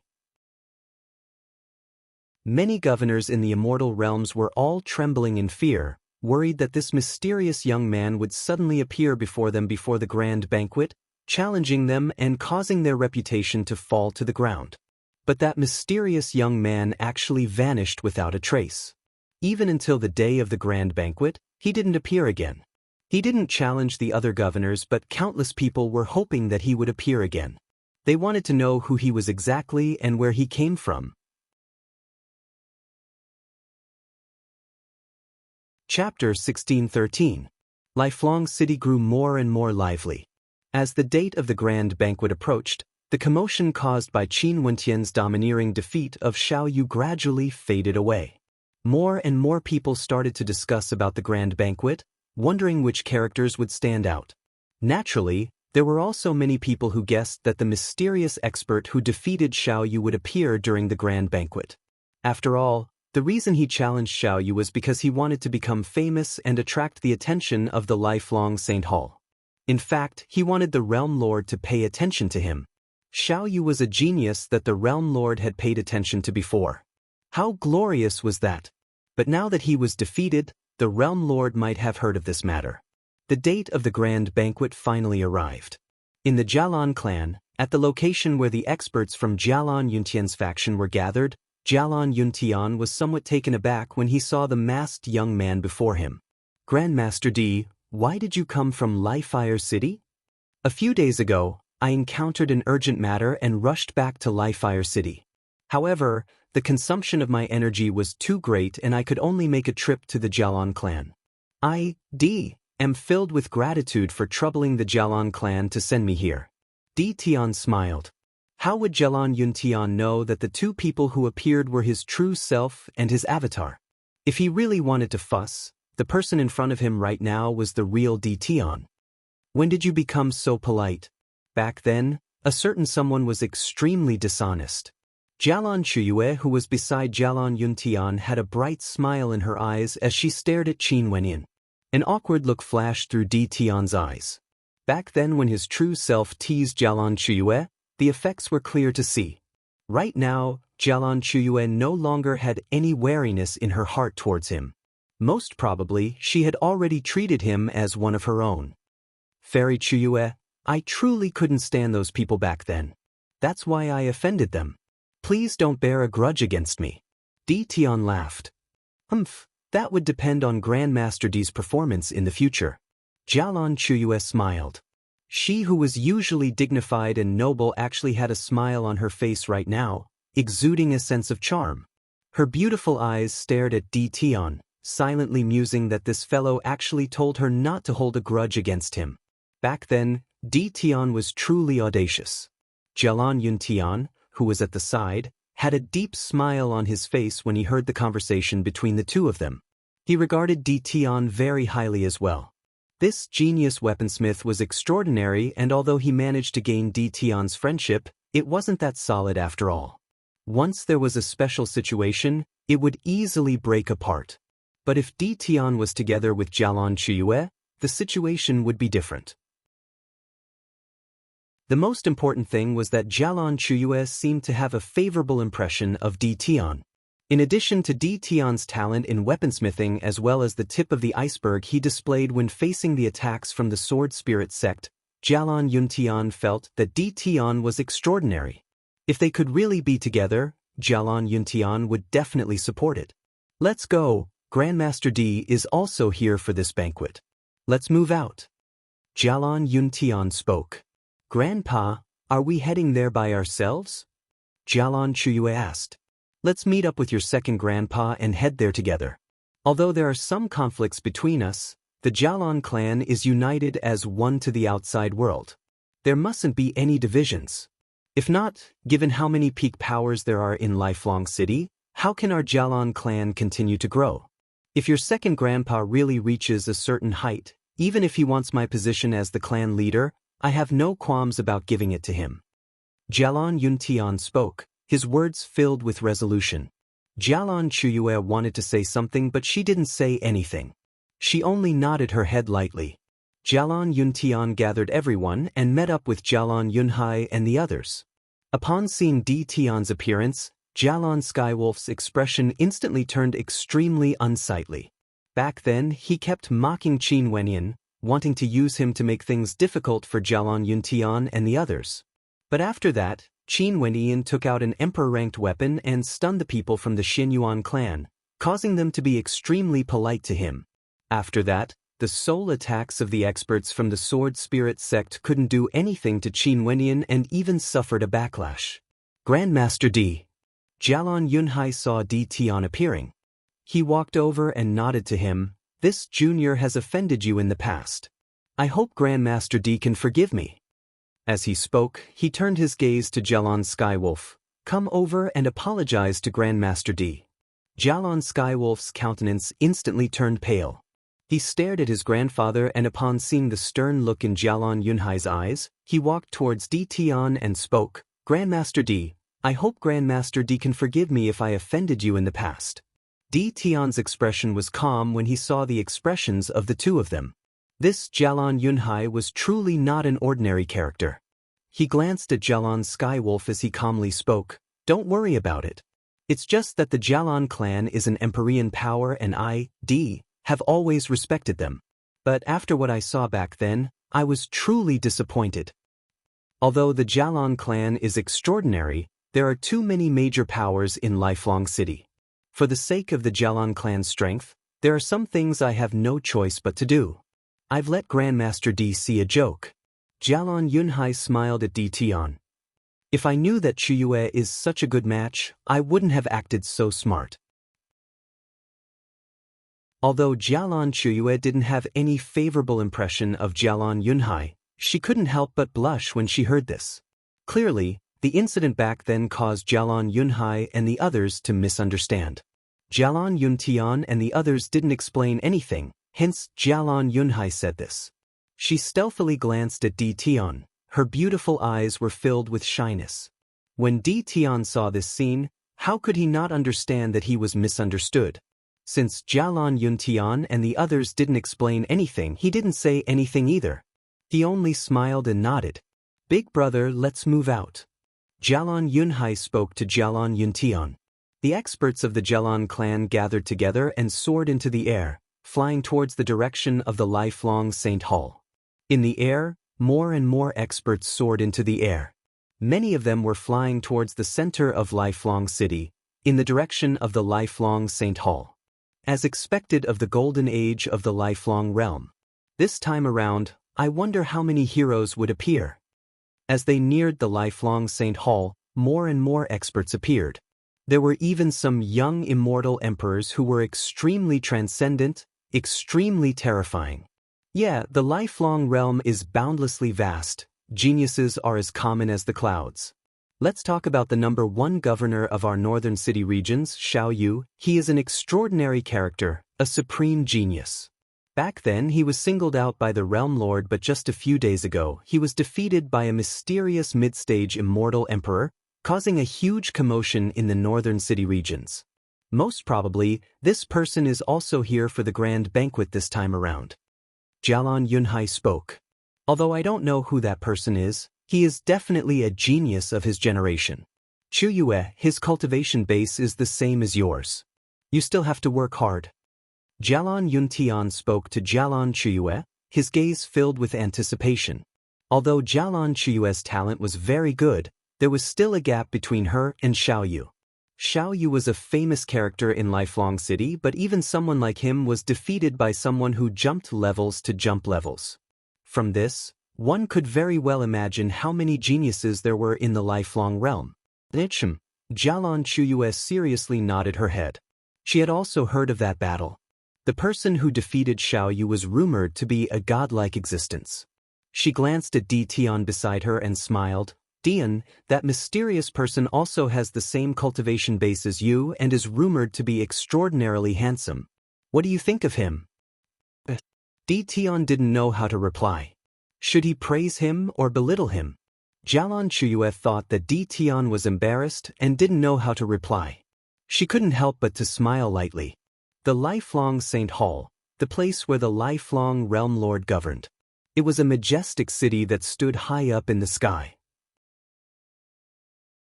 Outside the Lifelong Saint Hall, there was a flight of stairs that was 10,000 meters tall.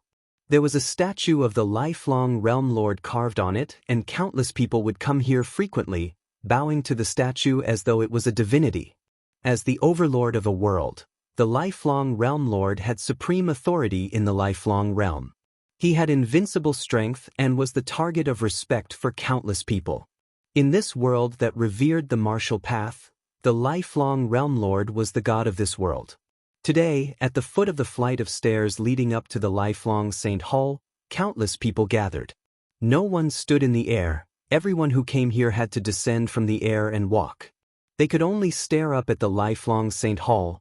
No one dared to look down on this majestic city. That would be a form of disrespect to the Lifelong Realm Lord.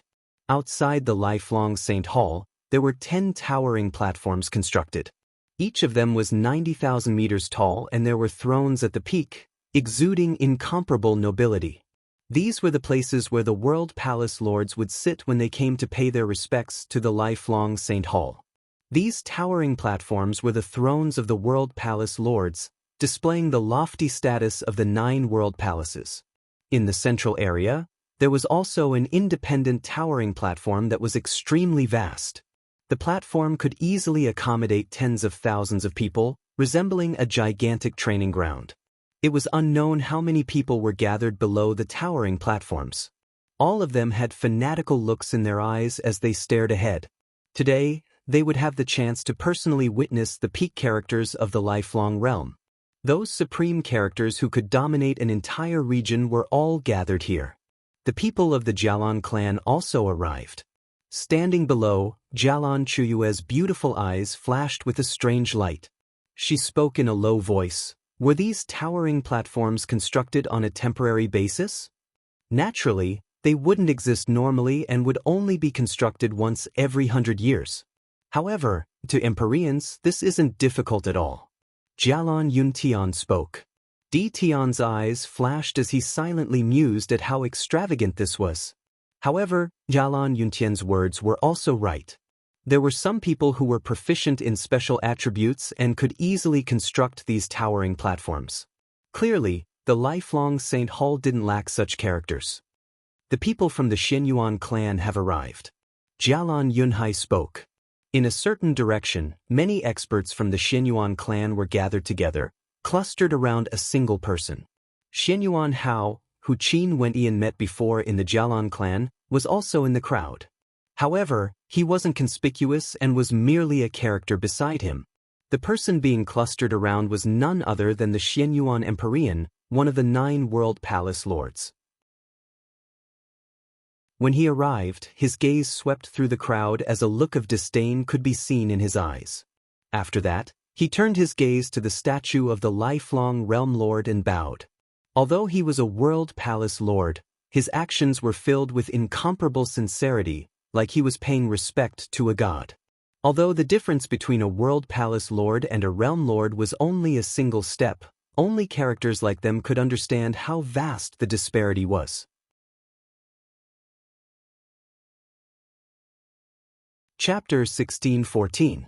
Beside the Xinyuan Palace Lord of the Xinyuan clan, Other than many experts from the Xinyuan clan, there were also many leaders of the major powers in the Xinyuan palace. They came together with the Xinyuan palace lord, and when they saw the Xinyuan palace lord bowing to the statue of the lifelong realm lord, they all bowed in the direction of the statue as well. Everyone's eyes were filled with sincerity. At the very least, this was so on the surface. At this moment, a person walked down step by step. This person actually walked down from the top of the staircase. He had his head held high and his chest puffed out, exuding a lofty aura, extremely outstanding.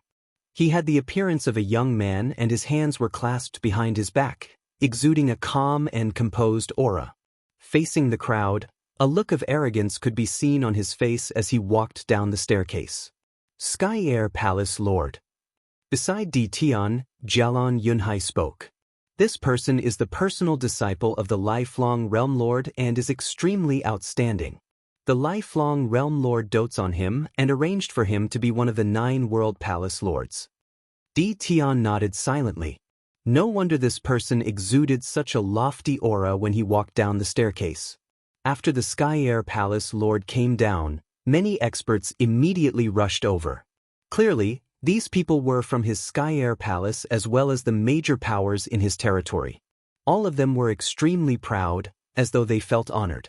Their Sky Air Palace lord was the personal disciple of the lifelong realm lord and was doted on by many. Morning Xinyuan. The Sky Air Palace lord nodded to the Xinyuan Palace lord. You are early as well. The Xinyuan Palace lord smiled and returned the greeting. From afar, the sound of whistling wind rang out. A group of people flew over like a gust of wind. Many people hurriedly gave way, and after that, they saw 2 groups of experts walking over together. Although the 2 people in the lead had different appearances, their auras were somewhat similar. Both of them radiated an intense battle intent, like they were born battle maniacs. Gemini Palace Lord. Jialon Yunhai spoke. The position of the Gemini Palace Lord has always been held by 2 people at the same time. It's rumored that the Gemini Palace Lord is the personal disciple of that person. I wonder if this is true? Jialon Yuntian spoke in a low voice. According to Father's understanding, it's true. Jialon Yunhai replied. Di Tian's eyes flashed. Who was that person? As though he could see the puzzlement on Di Tian's face, Jialon Yunhai continued. In the lifelong realm, there's still another world overlord level existence. Although he doesn't like to establish his own power and roams the world, there's no need to doubt his tyrannical strength. It's said that he is a good friend of the Realm Lord, but as for the exact relationship between him and the Realm Lord, outsiders have no idea. However, it's rumored that 2 of his disciples were arranged by the Realm Lord to become the Gemini World Palace Lords. Di Tian nodded lightly. Another world overlord existence? The Dragon Saddle Palace Lord has arrived. Another group of people with extraordinary temperaments descended. They rode on demonic dragons, causing the ground to tremble. The crowd made way for them. The people from the Saddle Dragon Palace walked into the crowd. The leader of the group was an extremely dignified Saddle Dragon Palace Lord clad in armor. He glanced at the other palace lords and nodded to them.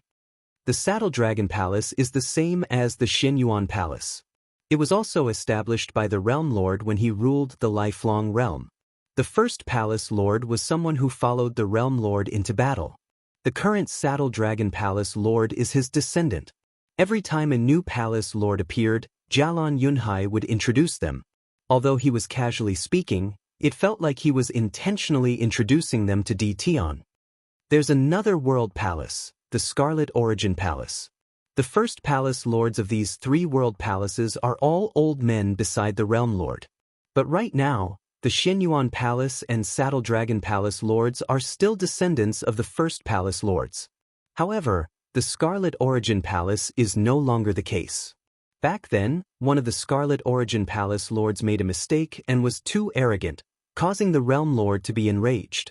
The Realm Lord directly gave the order to cripple them and didn't kill them on account of their old friendship. Instead, they were exiled and the name of the Scarlet Origin Palace was retained. If not, there might be no Scarlet Origin Palace among the 9 world palaces. Jialon Yunhai continued. As he spoke, His gaze turned to a group of people in the distance. Speaking of the Scarlet Origin Palace, they are here. Your Li-Fire Empyrean has arrived as well. Jialon Yunhai laughed. Di Tian turned his gaze in another direction and saw the Li-Fire Empyrean leading a group of experts over.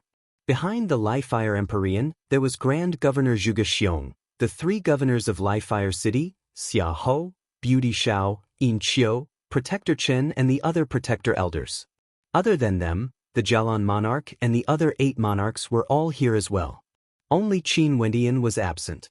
This Li-Fire Empyrean was clearly guarding against Qin Wendian. This was especially so now that Yi Qinyu was suddenly transferred away. He wouldn't allow Qin Wendian to have a chance to shine and appear in the vision of the Realm Lord. After all, he was very clear about Qin Wendian's talent. If it wasn't for Qin Wendian's capabilities, he wouldn't have placed him in the northern governor's position to restrict the Jialon clan. The foundations of the Li-Fire Palace can be considered one of the weakest among the 9 world palaces. There's also the Kungvata Palace and Zhengmetal Palace. These 3 palaces are located in the same direction and are neighbors. Out of the 9 world palaces, their foundations are slightly weaker. The Xianyuan Palace, Dragon Saddle Palace, and Scarlet Origin Palace all have their initial palace lords who have followed the Realm Lord for a long time. As for the remaining 3 world palaces, the Gemini Palace has a character on the same level as the Realm Lord as their support. The Sky Air Palace has a disciple of the Realm Lord. As for the last world palace, the Desolate Heaven Palace is said to be the strongest among the 9 world palaces. Di Tian silently nodded, memorizing the names of the 9 world palaces in his heart. As time flowed by, this region grew more and more lively. The world palace lords of the 9 world palaces all arrived. The Desolate Heaven Palace Lord came as well. The Desolate Heaven Palace Lord was extremely imposing, exuding a disdainful aura as he stood there. The other 8 world palace lords, including the personal disciple of the Realm Lord, the Sky Air Palace Lord, were all extremely polite to him. From this, one could see how powerful the Desolate Heaven Palace Lord was. Does the Desolate Heaven Palace Lord have no background? Di Tian curiously asked. It's precisely because he has no background that he relied on himself to climb to the peak step by step. This is why he is so terrifying. The Realm Lord regards him highly and once wanted to accept him as a disciple. However, the Desolate Heaven Palace Lord said that although he respects the Realm Lord, the cultivation paths of the 2 of them are different. He has his own path to walk and will naturally forge his own path to the World Overlord realm. Jialon Yunhai spoke. This means that he rejected the Realm Lord? Is he not afraid that the Realm Lord would be unhappy? Di Tian mused in a low voice. This Desolate Heaven Palace Lord was truly tyrannical enough. Although the lifelong Realm Lord's cultivation path wasn't suitable for him, his status as the Realm Lord's disciple was already extremely outstanding. It wouldn't be bad for him to occasionally give pointers. Yet he actually rejected the Realm Lord? The Realm Lord controls boundless territories. How can he be so narrow-minded? The Desolate Heaven Palace Lord is someone he admires a lot and is also his subordinate. Even if he doesn't want to be his disciple, it doesn't matter. When he heard the Desolate Heaven Palace Lord's words, he merely laughed it off. Di Tian nodded lightly. The 9 world palace lords led their people to the 9 towering platforms and waited silently. Finally, in the direction of the lifelong Saint Hall, more and more people walked over. 2 maidens appeared at the front. Not only were their cultivation bases powerful, their beauty was also breathtaking. How beautiful! Jialon Chuyue, who was beside Di Tian, involuntarily praised. As a supreme beauty of Li-Fire City, there was no need to doubt Jialon Chuyue's beauty. But when she saw these 2 maidens, she couldn't help but feel stunned. Their auras were transcendent and they exuded a sense of nobility. The maidens of the Realm Lord. What do you think? Jialon Yuntian laughed. We pay our respects to the 2 fairies. The 9 world palace lords bowed. Other than the Desolate Heaven Palace Lord who merely nodded his head, the other 8 world palace lords all bowed to show their respect. Even the Sky Air Palace Lord did the same. Di Tian felt his heart trembling when he saw this scene. What sort of characters were the World Palace Lords? Their statuses were extremely high and they could look down on everyone, ruling over an entire region. But when facing these two maidens, they had no choice but to bow. How glorious was this? Di Tian naturally understood that this wasn't because these two maidens had high cultivation bases or because they were beautiful. It was because they were the lifelong Realm Lord's women. Beside him, Jialan Chuyue smiled when she saw Di Tian's expression. What's wrong with you? Di Tian glanced at Jialan Chuyue as his sharp eyes gleamed with a bright light. He smiled. I'm thinking that in the future, my women would also be like the two of you, lofty and lofty, being worshipped by the masses. Jialan Chuyue felt her heart trembling when she saw that pair of deep and resplendent eyes. She couldn't help but feel nervous. However, she only saw Di Tian turning his gaze away, no longer looking at her. This caused her to feel a sense of disappointment. Who was this sentence directed at? Would it be her? Jialan Chuyue was actually somewhat distracted. It was very hard to imagine that someone like her would be moved by a single sentence from an outsider. Father has arrived. At this moment, Jialan Yuntian spoke. After that, Jialan Chuyue returned to her senses. She turned her gaze towards the direction of the towering platform only to see that many people from the peak powers of Lifelong City were heading there. However, none of them dared to ascend the towering platform. They could only find their own seats on the flight of stairs. And among them, there was the true soul of the Jialan clan, the strongest expert of the Jialan clan. Let's go over as well. Jialan Yunhai spoke. As a peak power of Lifelong City, they naturally had the qualifications to have a seat on the flight of stairs. As for the other powers that followed the World Palace Lords here, they would also have their own seats on the flight of stairs. As for ordinary people, they could only stare up at everything from below. Dian, let's go together? Jialan Yuntian glanced at Di Tian as he asked. Inichim. Di Tian nodded lightly. Upon seeing this scene, Jialan Yuntian smiled. The Life-Fire Empyrean was here as well. If Di Tian wanted to go together with them, the meaning behind it was very clear. Many people started to ascend the flight of stairs. All of them were experts from the various powers. The World Palace Lords also walked towards their respective towering platforms and sat down on their thrones, exuding an incomparably imposing aura.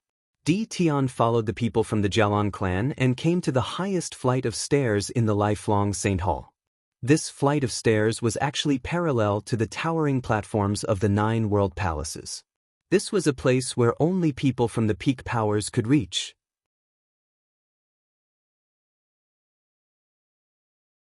Chapter 1615. The two brothers, Jialan Yuntian and Jialan Yunhai, walked to an old man and respectfully greeted, Father. Emchim, please take a seat. This old man was none other than the Jialan clan's overlord, Jialan Jiangshan. He had transcended into sainthood and was a half-step world overlord. He had once fought against the Life-Fire Empyrean for the position of the Life-Fire Empyrean. Although he lost, there was no doubt about his strength. In fact, he even had the ability to influence the situation in Lifelong City. He acted to move Yi Qinyu here. From this, one could see that although he didn't manage to seize the position of the Life-Fire Empyrean, he wasn't willing to give up just like that. Grandpa. Great-grandpa. Many people from the Jialan clan bowed and greeted. Jialan Jiangshan smiled and nodded at them. After that, his gaze turned to Didan. Who are you? The people here should all be from the Jialan clan, but he didn't recognize Di Tian at all. Hence, he asked this question. Father, Grandmaster Di is a supreme Grandmaster weaponsmith. His weaponsmithing abilities are extremely strong and he is currently establishing the Emperor Pavilion in Life-Fire City. Jialan Yuntian replied on behalf of Di Tian. Junior Di Tian pays my respects to Senior Jialan. Di Tian nodded lightly to Jialan Jiangshan, neither servile nor overbearing. Father, Grandmaster Di is truly outstanding. Back then when he took out an Emperor-ranked weapon, he wasn't inferior to the one forged by the Xinyuan clan. That last Chuyue really admires him. Jialan Yunhai also laughed. Jialan Jiangshan's eyes flashed. He naturally knew about the matters between his two sons.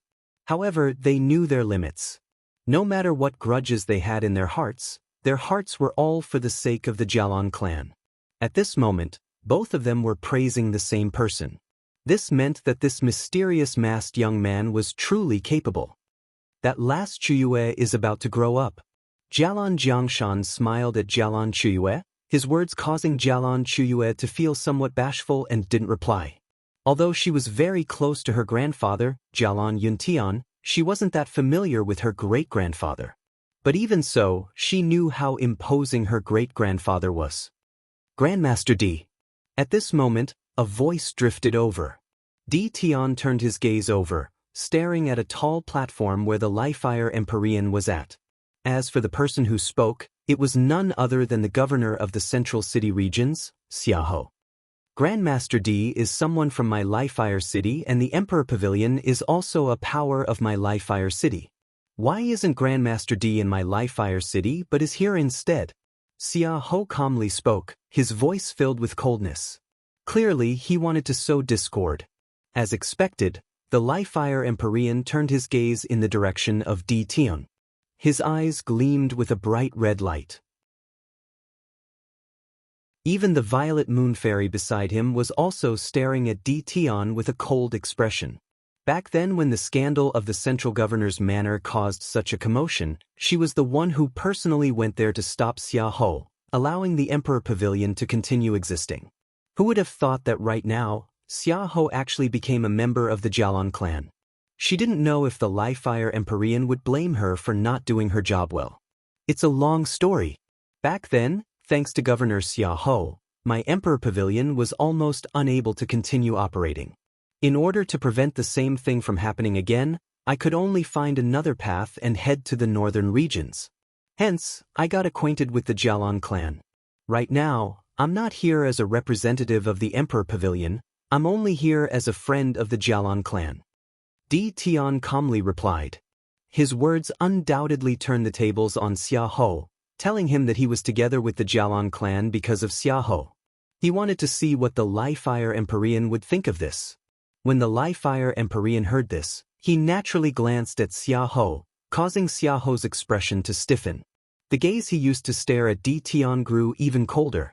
Di Tian of the Emperor Pavilion pays my respects to Palace Lord. Di Tian nodded to the Lifire Empyrean. The Lifire Empyrean coldly glanced at him but didn't reply. Who didn't know about the relationship between him and the Jialan clan? Did Di Tian already choose his side? Upon seeing the Lifire Empyrean's expression, Di Tian's eyes flashed. Seems like after he returned, he should move the Emperor Pavilion to the northern regions. If there were any unforeseen circumstances, the Jialan clan should be able to bear it for him. It was impossible to balance between two hegemonic powers. Right now, Di Tian was in the light while he was in the dark. The best solution was to let the Lifire Palace and Jialan clan fight against each other. Grandmaster D, how have you been? At this moment, in another direction, Xinyuan Hao from the Xinyuan Palace called out. Di Tian's eyes turned over again as he stared in that direction. Senior Xinyuan. Di Tian was truly low profile. He wasn't as domineering as Qin Wenian in the Jialan clan. On the contrary, he maintained sufficient humility. Grandmaster is too polite, you can just call me Xinyuan Hao. Grandmaster's glory back then is still fresh in my memory. If I'm fortunate enough to be able to invite Grandmaster D to my Xinyuan clan for a visit, I would definitely be extremely happy. Xinyuan Hao spoke. If I'm free in the future, ID will definitely pay a visit. Di Tian smiled. This Xinyuan Hao was truly giving him face. By speaking at this moment, it would undoubtedly serve as a warning to the Lifire Empyrean. Although it was just a simple sentence, it was already indirectly helping him.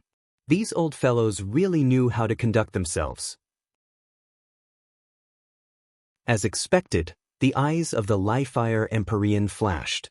Although they were all from the 9 world palaces, his position was extremely unstable. If he was careless, he might lose it. If not, that old fellow Jialan Jiangshan wouldn't dare to keep staring at him. But for the Xinyuan Palace, who could shake their position? Their foundations were extremely deep. This Di Tian was actually able to gain the favor of the Xinyuan clan. From this, one could see that he was truly very capable. The various peak powers of Lifelong City arrived one after another. The experts of the 9 world palaces all turned their gazes to the throne at the top of the flight of stairs. All of a sudden, a dazzling shadow flashed, seemingly descending from the heavens.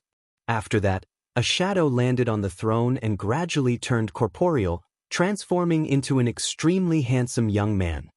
He seemed to be in his 20s and exuded magnificence. His hands were clasped behind his back as he smiled at everyone. Everyone started. After that, they saw the lifelong Realm Lord's appearance changing, swiftly returning to his original appearance. He looked to be in his 50s and exuded a transcendent aura, like he was a true immortal. Everyone stood up, including the Empyreans of the 9 world palaces. They stared at the young man on the throne as countless people bowed in unison, calling out in a loud voice, "We pay our respects to Realm Lord." The lifelong Realm Lord slowly sat down on the throne. If he didn't speak, no one dared to lift their heads. "Sit." The lifelong Realm Lord waved his hand and smiled. Only then did everyone incline their heads. "Thank you, Realm Lord." As the sound of his voice faded, many people sat down, feeling somewhat speechless in their hearts. When this Realm Lord appeared, he was actually a handsome young man. They had no idea what he was doing outside. Seems like he must have rushed here because the grand banquet was about to begin. However, none of them dared to ask. What cultivation base did the Realm Lord have? He was someone that transcended the lifelong realm and would often be outside. How could he always stay in the lifelong Saint Hall? As for the matters in the lifelong realm, the subordinates of the lifelong Saint Hall and the 9 world palaces would naturally help him handle them. In the blink of an eye, another 100 years have passed. The 9 world palace lords have helped me guard the various places. It has been tough on you. The lifelong Realm Lord spoke. The Sky Air Palace Lord was the Realm Lord's disciple. He was the first to reply, "This is originally something we should be doing. How can it be tough on us?" "Realm Lord, please don't make things difficult for us." The various World Palace Lords spoke. "Although I'm the lifelong Realm Lord, the matters in the lifelong realm have always been shared by all of you. Jialan should be the one to speak. Men, prepare some wine." The lifelong Realm Lord spoke. After that, many young and beautiful maidens appeared behind him, preparing the wine. In the air, celestial music suddenly rang out. After that, a group of maidens clad in white with veils on their faces slowly floated down, landing on the tall platform in the center of the banquet. The dances of the fairies from the Red Dust Immortal Palace have always been breathtaking. Today, I can finally enjoy it in peace. The lifelong Realm Lord laughed. The Red Dust Immortal Palace was a peak power that was formed from extremely beautiful maidens. Not only did they have extraordinary strength, their dances were also unparalleled. If one wanted to invite them, they would have to pay an extremely great price. Although these maidens had their faces veiled, one could still see their beauty. Also, their dance, as well as the music they sang, were all extremely beautiful. Di Tian couldn't help but to praise when he saw this scene. What a beautiful dance, what moving voices. Everyone quietly admired as their eyes flashed with shock. The resplendent starlight on the tall platform was like a dream. From there, Di Tian faintly felt a sense of familiarity. At this moment, moonlight cascaded down from the starry sky. Under the moonlight, an extremely alluring and sexy figure appeared. When the moonlight shone on her, she was like a fairy from the Moon Palace. Although she stood there quietly, her beauty was still breathtaking to the extreme. The moment she moved, it was just a simple movement, but it caused everyone's hearts to tremble uncontrollably. Beautiful, the Red Dust Immortal Palace truly lives up to its name. Too beautiful. Someone involuntarily praised. However, Di Tian's body stiffened as he stared blankly at the figure in the void. No wonder he felt a sense of familiarity. At this moment, that beauty under the moonlight was so familiar. Once, in the Jialan Emperor City, above the lake, under the moonlight, that world-shaking dance was still unforgettable. Now, it had appeared again. The eyes of the people from the Jialan clan flashed.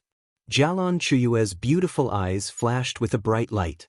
She stared at the figure in the air and asked, "Grandpa, is she really someone from the Red Dust Immortal Palace?"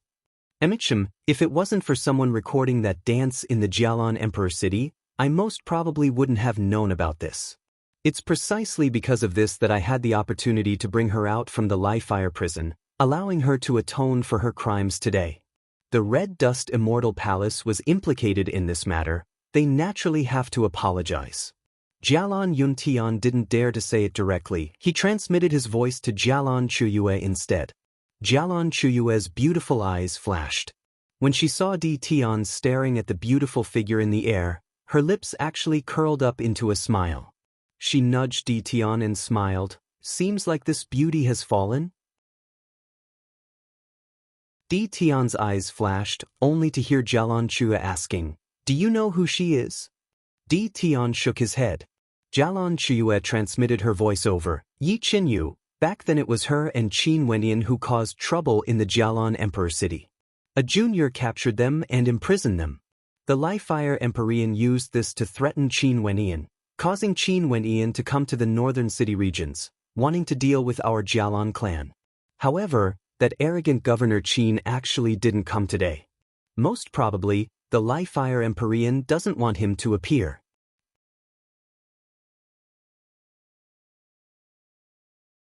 Chapter 1616. Di Tian's eyes gleamed with sharpness. The Liefire Empyrean naturally didn't wish for Qin Wenyan to come here. Isn't Yi Qinyu a bandit? How did she become a member of the Red Dust Immortal Palace? Di Tian pretended to be curious as he asked. The Red Dust Immortal Palace has world-shaking dances. Among them, the Mortal Dust Descent and Beauty Under the Moonlight are the two most dazzling dances of the Red Dust Immortal Palace. Ordinary people wouldn't be able to see these two dances.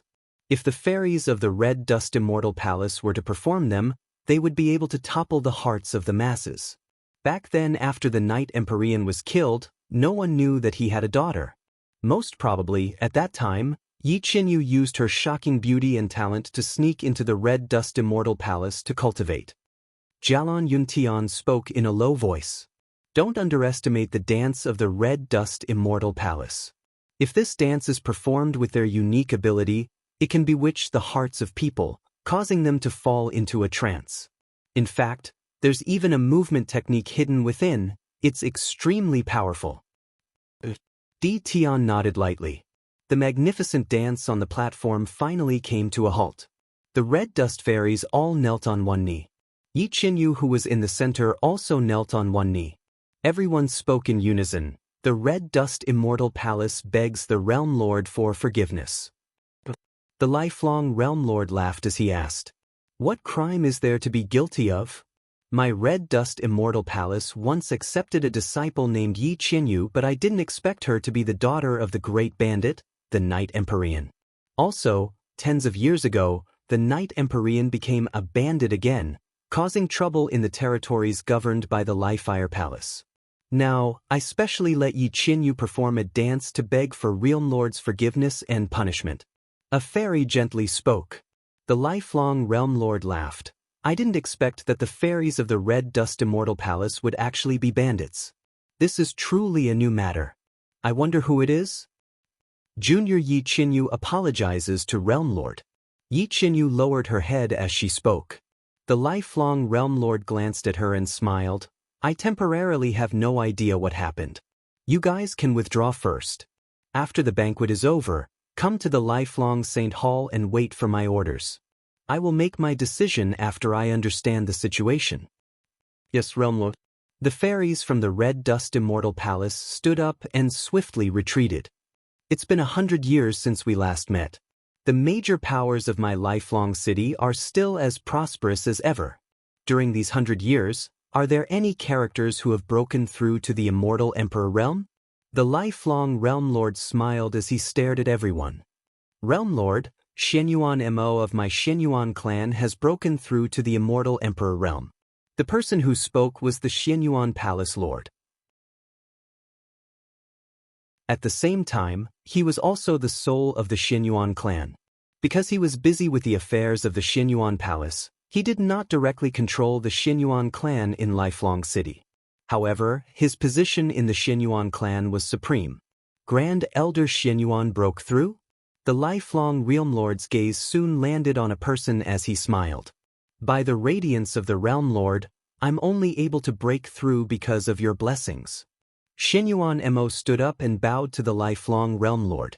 Stop sticking gold on my face. What does your breakthrough have to do with me? The lifelong Realm Lord joked. Sit, there's no need to be so formal. Many thanks, Realm Lord. Xinyuan Mo sat down. After that, an expert from the Sword Spirit sect also spoke, saying that someone in their sect has broken through and stepped into that level. The lifelong Realm Lord stroked his beard and was extremely happy. He then asked, Where's Xiao Yu? I remember that Xiao Yu from the Sword Spirit sect has extraordinary talent and is currently the Grand Governor of Lifelong City. Did I remember wrongly? The eyes of everyone froze. The people from the Sword Spirit sect also fell silent. Originally, it was an extremely glorious matter to be remembered by the Realm Lord. But just a few days ago, the news of Xiao Yu's defeat had already circulated. Xiao Yu's expression stiffened. If it was in the past, he would definitely stand up with pride. But right now, not only did he feel that he had no face, he could naturally sense the peculiar expressions on the faces of those from the Sword Spirit sect. Your subordinate is here. The Realm Lord spoke. Xiao Yu eventually still stood up and lowered his head. Xiao Yu, why do you look so dispirited? The lifelong Realm Lord laughed. Reporting to Realm Lord, a few days ago, a mysterious expert appeared in my lifelong city. He challenged the 4 governors of the northern region and all 4 of them were defeated, including Xiao Yu. The sect leader of the Sword Spirit sect spoke. The eyes of the lifelong Realm Lord flashed, but he still smiled. Which power is he from? Is he here today? I have no idea where he came from. He doesn't seem to be here today as well. The Sword Spirit sect leader spoke. Interesting. The lifelong Realm Lord laughed.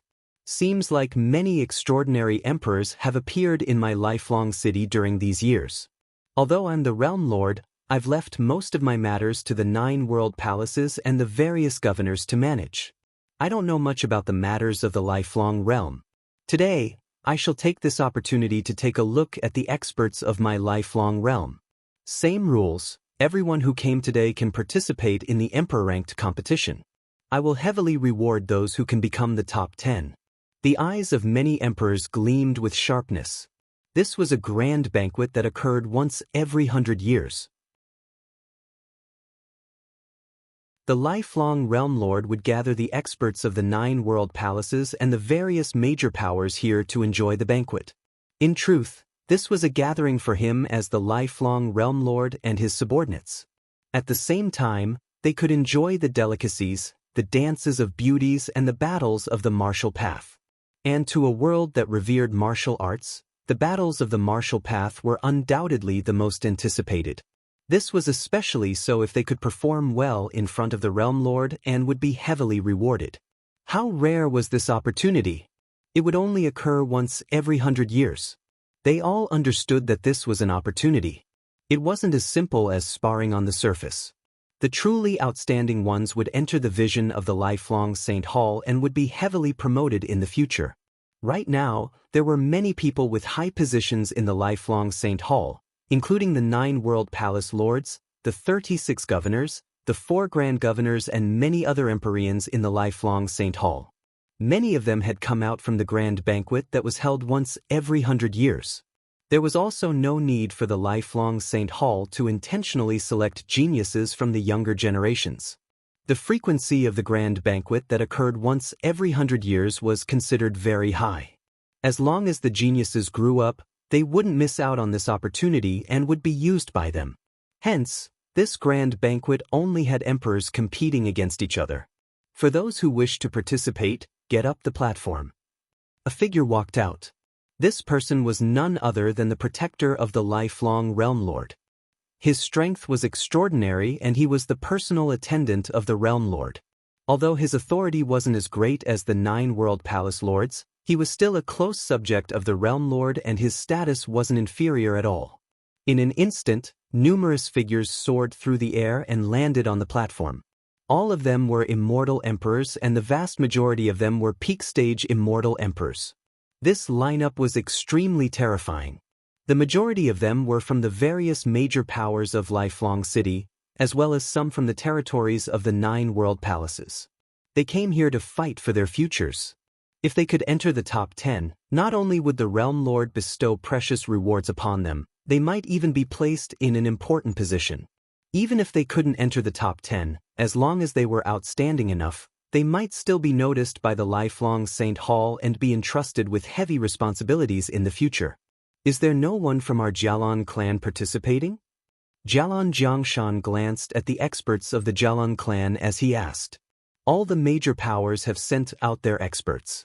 You guys better not disappoint me. As the sound of his voice faded, 5 experts from the Jialan clan immediately stood up and rushed towards the platform. All of them were peak-stage immortal emperors. Jialan Chuyue's beautiful eyes flashed.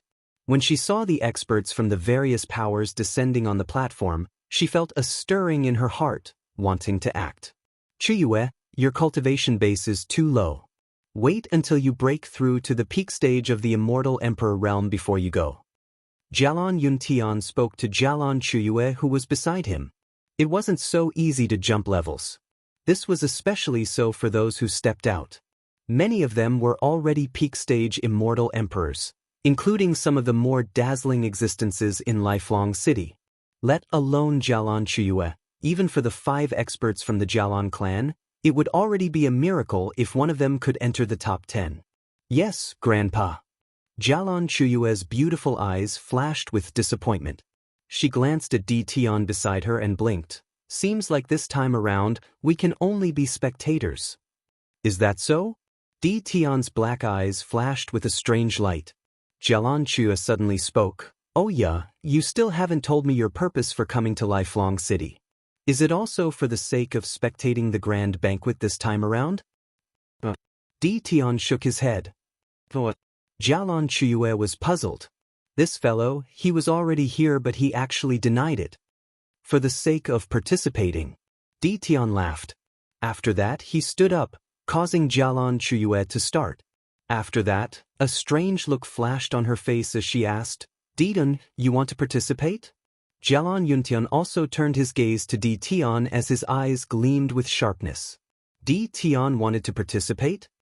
I want to participate. Di Tian nodded. Grandmaster Di, your name is famous throughout Lifefire City for your weaponsmithing. But this is a competition of the martial path.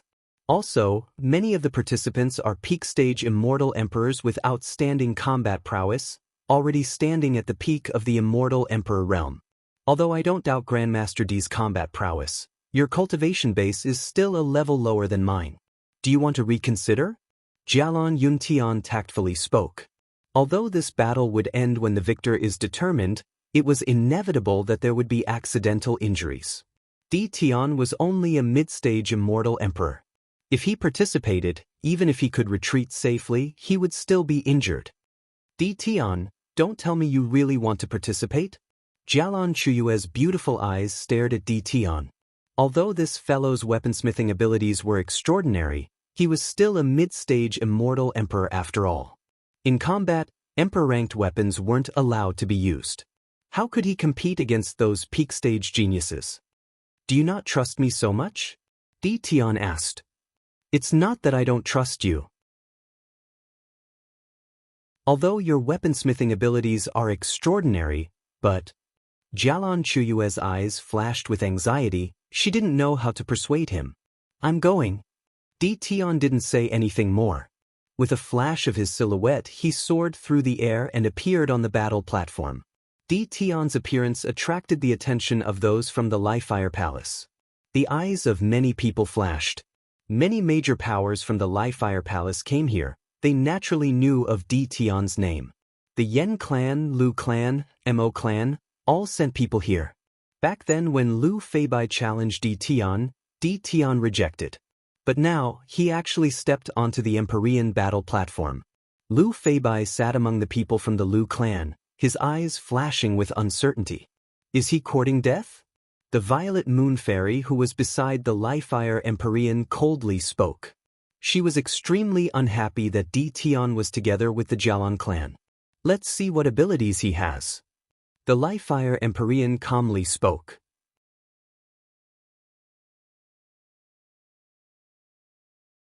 Chapter 1617. Tion had always been famous in Li-Fire City for his weaponsmithing. No one doubted his identity as a weaponsmithing grandmaster, but up until now, he had never fought before. It was only when he went to the Yen clan for the sake of fame did he fight a few battles. After that, he rejected Lu Feibai's challenge. Hence, the people of Li-Fire City had no idea how strong Tion's combat prowess was. Right now, there were hundreds of experts on the towering platform. All of them were supreme emperors from the major powers of Lifelong City as well as the 9 world palaces. As for ordinary immortal emperors, even if they were at the peak stage, they wouldn't dare to go up casually. From this, one could very well imagine how brutal the battles would be. Under such a situation, even if the people of Li-Fire City thought highly of Tion's strength, it was impossible for him to stand out. A mid-stage immortal emperor like him could only be cannon fodder. On the contrary, they hoped to see one person. That mysterious person who defeated the 4 governors consecutively, including Xiao Yu. However, this mysterious existence didn't appear. For the battle today, we will stop here. As long as one side concedes, the battle will stop immediately. The rules are very simple. All of you will stand at the periphery and casually step out. You can challenge anyone you want, and the last 10 remaining will be the top 10. The protector of the realm lords spoke to everyone. There was no need for him to say anything. Everyone already knew the rules. The rules of this spar were very liberal and wasn't that strict. Under the eyes of the realm lord and other experts, no one would be able to play any tricks. It was very easy to tell who was stronger and who was weaker. Other than the ranking of the top 10, there was no need to do so. If one couldn't win, they would be eliminated. At this moment, a resplendent light suddenly shone from the towering platform in the center. A translucent barrier of light appeared in the surroundings, forming a gigantic formation that protected the platform, preventing the shockwaves from the battle from spreading outwards. A battle between peak-stage immortal emperors would naturally cause ripples to spread far and wide. Hence, this towering platform was like a supreme formation that protected the entire area. At the periphery, many beams of light appeared, transforming into a circular barrier that could envelop a single person. If the participants were to stop their battles, they could sit inside and watch the battle. There was no need to worry about being affected by the shockwaves. Everyone stepped into the hall. Hundreds of people entered the hall. That fellow Tion, why must he do this? Jialan Yuntian sighed. His cultivation base is at the mid-stage of the immortal emperor realm. He would surely become the target of others. As long as he fought against him, he would surely lose. Why bother? Maybe there would be a pleasant surprise? Jialan Yunhai laughed. There might be. Maybe he can jump levels to fight, but that's only against ordinary peak-stage immortal emperors. But in this place, there are so many Empyrean peak-stage immortal emperors. How can he jump levels? Jialan Yuntian shook his head. It wasn't that he looked down on Tion. In fact, he was very confident in Tion. If this was a mid-stage immortal emperor battle platform, he was even willing to believe that Tion might be able to enter the top 10. Sadly, this wasn't the case. On the platform, a person walked out. This person was at the peak stage of the immortal emperor realm and was an expert from the sword spirit sect. Tion had met him before in the Jialan clan of Lifelong City. After he walked out, his gaze immediately landed on Tion. Back then in the Jialan clan, there was an expert from the sword spirit sect who tried to act against this person but was almost blinded. Now that they encountered each other here, it was clear that this matter had to come to an end. Although it wasn't Tion who appeared that day, it was his original self. But to Tion, there was no difference. Hence, when he saw the gaze of his opponent, he knew that he had to participate in the first battle. Since you are a weaponsmithing grandmaster, why must you appear on the battle platform of the martial path? This place isn't suitable for you.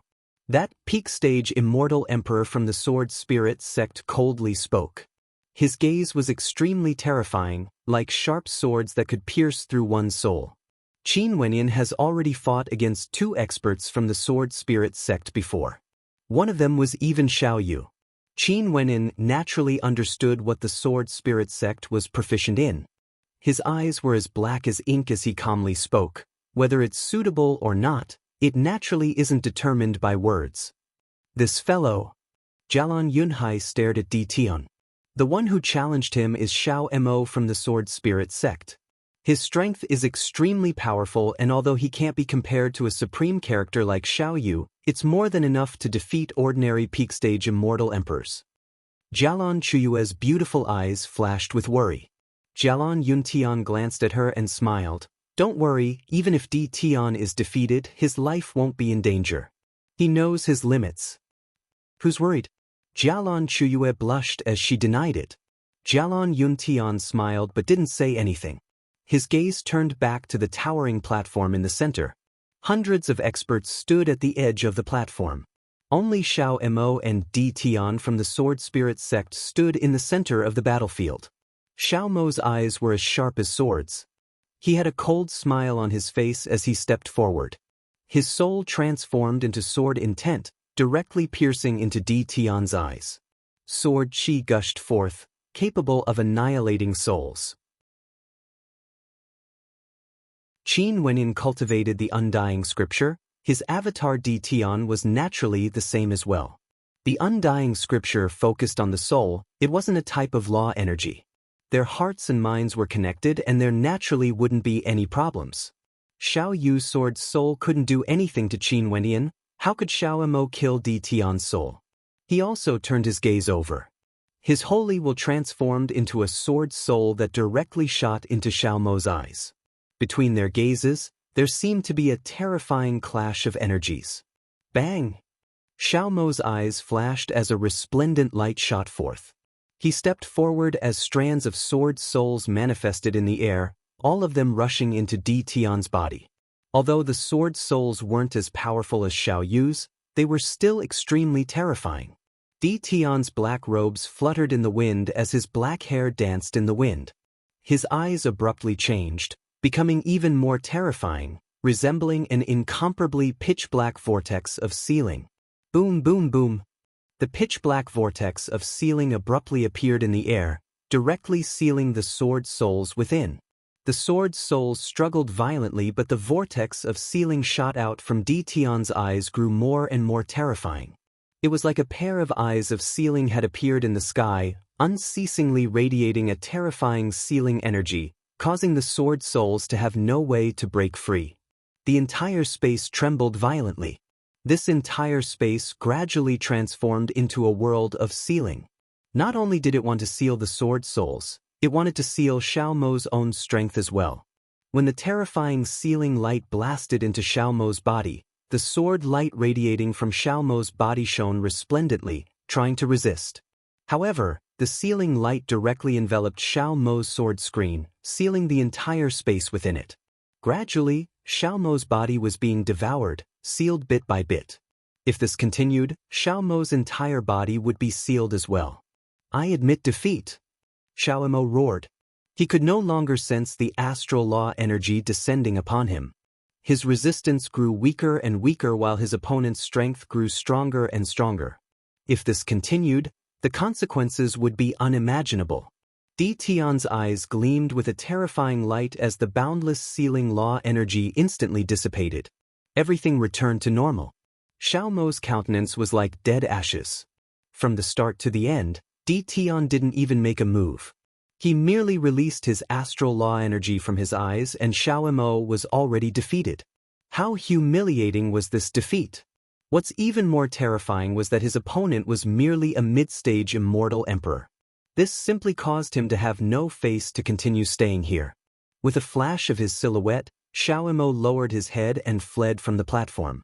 He simply didn't have the face to see anyone. The people from the Sword Spirit sect stared at Di Tian, their expressions extremely unsightly.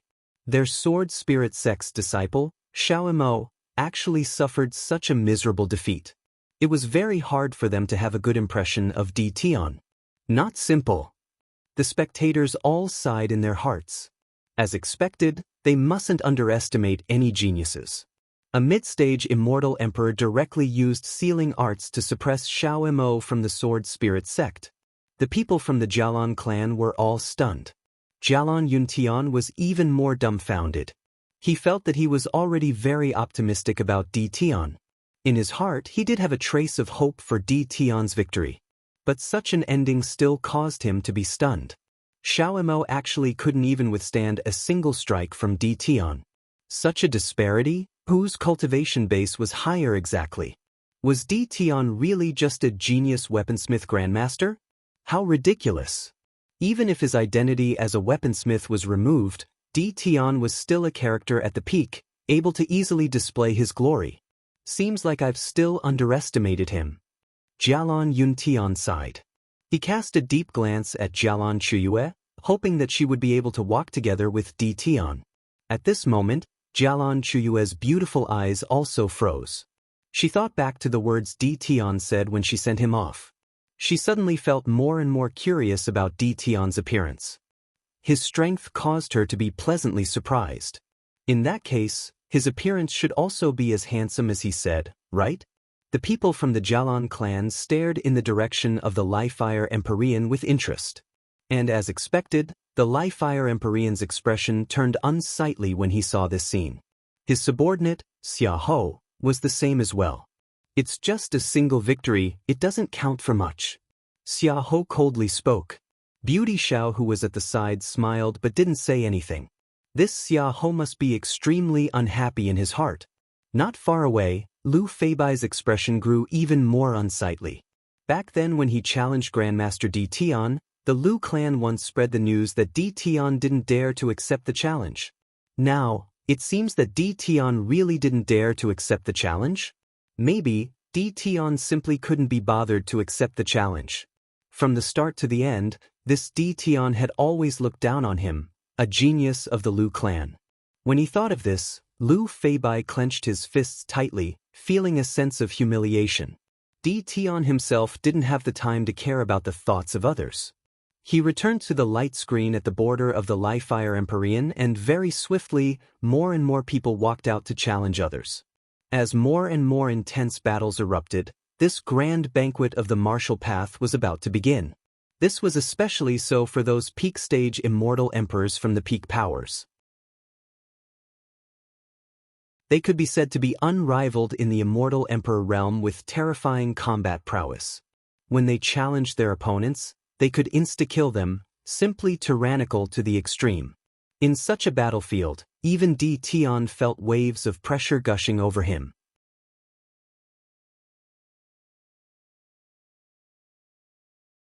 Chapter 16-18. Because Tian won the first battle, easily defeating a peak-stage immortal emperor from the Sword Spirit sect, no one else challenged him. After all, no one was willing to fight against powerful characters too early. Although, even if Tian won this battle, they didn't think that Tian would be that powerful. But at the very least, it shouldn't be a problem for him to be in the top 100. And there were several hundred people here. Even if all of them were discussing the battle, it was enough to guarantee Tian's safety. Everyone would choose an opponent they had more confidence in. Unless, there was someone intentionally targeting Tian. Time slowly flowed by. Tian continued to spectate and saw many powerful characters that were worthy of his attention. Although those governors didn't participate in this battle, they still couldn't be underestimated. There were many of them, and they were all characters from the peak powers of Lifelong City. Finally, as the violent battles continued, the number of figures on the light screen at the edge of the platform decreased. There were only a few hundred people left. As for mid-stage immortal emperors, there were almost no traces of them left. Only 3 of them remained, and all of them were extremely powerful mid-stage immortal emperors. If not, they wouldn't have survived until now. When there were only 100 people left on the platform, there was a momentary pause. No one stepped out. This was a free-for-all battle. One could choose whether to step out or not. If you were too weak, you wouldn't be able to evade. But if you were very strong, there was no need for you to step out. Naturally, no one would dare to act against you. Even if there were, when you were challenged, you could directly crush your opponent. Right now, those who remained on the platform all felt that they were extremely powerful elites. None of them were willing to step out to challenge others. This was why the current situation was like this. 3 mid-stage immortal emperors, it's time to leave the battlefield. Are you guys still not coming out? Are you waiting for others to challenge you? A tyrannical voice rang out. The person who spoke was an expert from one of the peak powers in Lifelong City, the Skylaw sect. He was extremely powerful and had a well-proportioned physique, resembling an unshakable war god. Before this, he had participated in 2 battles. For these 2 battles, he only used 1 move and 3 moves respectively, injuring 2 peak-stage immortal emperors. It's the Black Hand Immortal Emperor, an Empyrean-level immortal emperor from the Skylaw sect. His strength can be ranked within the top 30. Seems like he is preparing to eliminate the 3 mid-stage immortal emperors first. Someone spoke in a low voice. Since the Black Hand Immortal Emperor said this, I think the other 3 mid-stage immortal emperors would be the first to be eliminated. Tion's eyes flashed as he glanced at the Black Hand Immortal Emperor. As for the other 2 mid-stage immortal emperors, a cold light flashed in their eyes. One of them spoke. Who says that those with lower cultivation bases have to leave? Given your cultivation bases, many people have already given you face for being able to reach this stage. When you all break through to the peak stage of the Immortal Emperor realm, you might have a chance to display your brilliance on the battle platform. But right now, it's still far from enough. The voice of the Black Hand Immortal Emperor was cold. The other mid-stage Immortal Emperor coldly laughed. Since this is the case, I will have to seek guidance from the Black Hand Immortal Emperor. After speaking, that mid-stage Immortal Emperor stepped out, actually challenging the Black Hand Immortal Emperor. The eyes of the Black Hand Immortal Emperor were extremely cold. After that, he stepped out and stretched out both his palms, which actually turned black. Devil might gushed forth frenziedly as numerous black arms manifested, like illusions. Bolts of black lightning manifested in the air as tens of thousands of arms danced about at the same time, causing the hearts of the spectators to tremble. The Heaven Luo saber of the Heaven Luo sect is infused with devil attribute energy. It's incomparably tyrannical. The hearts of everyone trembled. That mid-stage immortal emperor also had a heavy expression on his face. Although he couldn't help but step out to challenge the Black Hand Immortal Emperor, in truth, he also knew how terrifying the Black Hand Immortal Emperor was. This was especially so when he faced the Black Hand Immortal Emperor head-on. When he saw the gigantic black arms, he felt a sense of apocalypse. Are you sure you want to fight?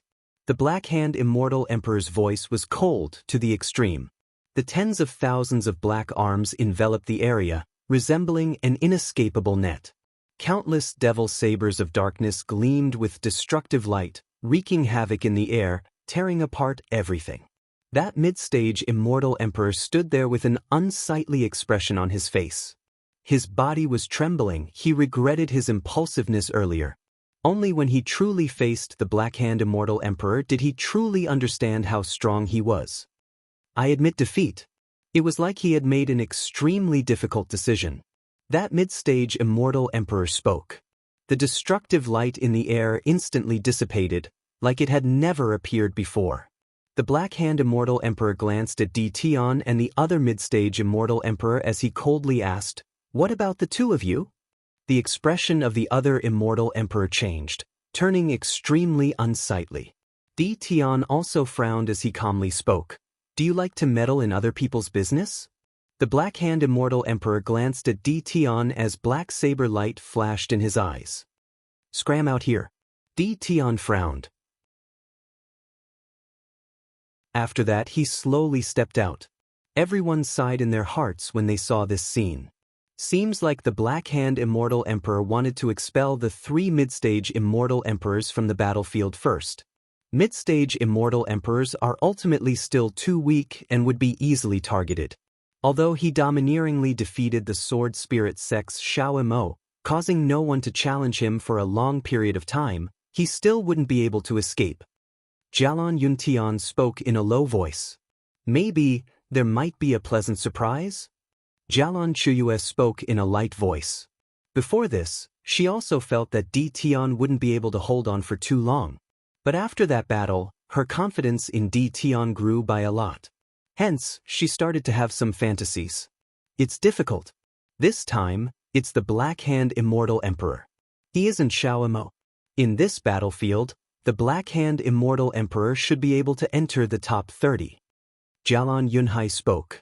He had a deeper understanding of the major characters in the lifelong realm. This Black Hand Immortal Emperor was an extremely powerful character in the Skynet sect. How could he not know about him? The Black Hand Immortal Emperor was far stronger compared to Xiao Emo. In fact, one could even say that the two of them weren't on the same level. If Xiao Emo had the combat prowess of someone in the top 100, the Black Hand Immortal Emperor had the combat prowess of someone in the top 30. The disparity was simply too great. Jialon Chuyue's lips twitched as she stared at the battlefield ahead. The Black Hand Immortal Emperor had already acted the moment Di Tian stepped out. When the black arms shot out like a heavenly net, even the wind and rain couldn't penetrate through. Many people were stifled. Seems like this Di Tian's words had clearly offended the Black Hand Immortal Emperor. He wanted to be ruthless, not even giving him a chance to concede. Xia Ho coldly laughed when he saw this scene. Using the Jialon clan to come to Lifelong City, wanting to become famous? How can it be so easy? Di Tian inclined his head as a dazzling light flashed in his eyes. The terrifying eye of Sealing shot out resplendent sealing light, transforming into a law domain that sealed this entire space. In an instant, a terrifying sealing energy manifested above Di Tian, sealing this entire space. That fearsome destructive saber light directly slashed downwards, yet it only slammed into the sealing energy, shattering it unceasingly. Di Tian stepped out as boundless runic light flashed in the air, revolving around him. Very swiftly, Di Tian's entire person was enveloped by the sealing energy, as though he was trapped in an abyss. When the Black Hand Immortal Emperor shattered the sealing energy, Di Tian actually didn't hesitate to rush towards his opponent's terrifying attack. At this moment, when the boundless destructive black lightning blasted down, it actually directly sank into the sealing abyss. Di Tian's palm blasted out a sealing gate. This sealing gate was filled with astral light and was incomparably deep. It seemed like there was a 10,000-meter space within it, and all attacks that fell into it were all sealed within. Go! Di Tian blasted it out. The sealing gate directly shot into the chaotic killing intent of the Heaven Net dimension, shuttling through the raging wind and torrential rain as it expanded unceasingly, devouring all the attacks and seals. It was like a bolt of lightning shooting towards the Black Hand Immortal Emperor. The eyes of the Black Hand Immortal Emperor flashed. He gathered boundless astral light as devil might towered up into the sky. Another Heaven Net saber art slashed out, wanting to destroy everything in this world. There was no truly invincible power. Although this sealing gate looked terrifying, as long as the attack was strong enough, it would definitely be able to shatter it. The Black Hand Immortal Emperor had cultivated for so many years, he didn't doubt this at all. Just like what the Black Hand Immortal Emperor had expected, the powerful attack slammed down, shattering the sealing gate. However, this wasn't the end. Di Tian's eyes turned incomparably terrifying, directly boring into the Black Hand Immortal Emperor. Saint-level sword intent directly pierced through him, accompanied by soul attacks. The Black Hand Immortal Emperor's entire body trembled violently. After that, he saw a pair of gigantic eyes of sealing as the sealing energy from the attacks continued to corrode his body. He roared loudly as a violent devil might ravage the heavens and earth. His saber light slashed out once more, wanting to destroy everything. However, Di Tian's silhouette flickered, evading the terrifying saber attack. His eyes were still fixated on the Black Hand Immortal Emperor, causing his energy to weaken unceasingly. Domain! Di Tian roared. The eyes of Sealing sealed this entire space, cutting off the astral light. The countenance of the Black Hand Immortal Emperor turned extremely unsightly. Di Tian was slowly devouring his energy bit by bit. Boom! Exuding an extremely violent might, the Black Hand Immortal Emperor soared through the air, appearing before Tion. His many illusory arms slashed out at the same time, causing the entire space to be filled with deathly lightning. However, at this moment, a terrifying demonic might erupted from Tion. It was like a supremely powerful greater demon had awoken.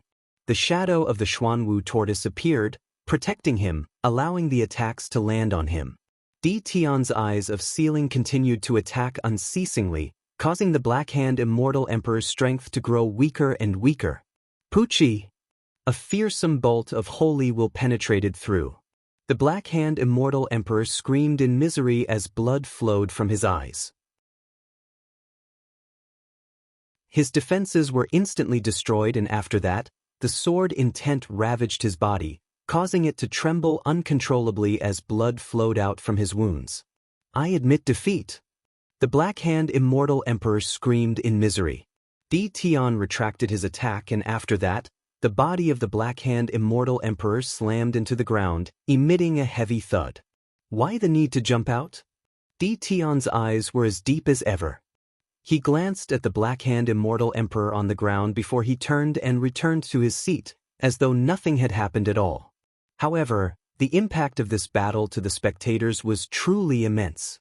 This battle meant that Tion had a chance to enter the top 30. In fact, he even had a chance to enter the top 10. In the following battles, there would surely be no one who would dare to challenge him.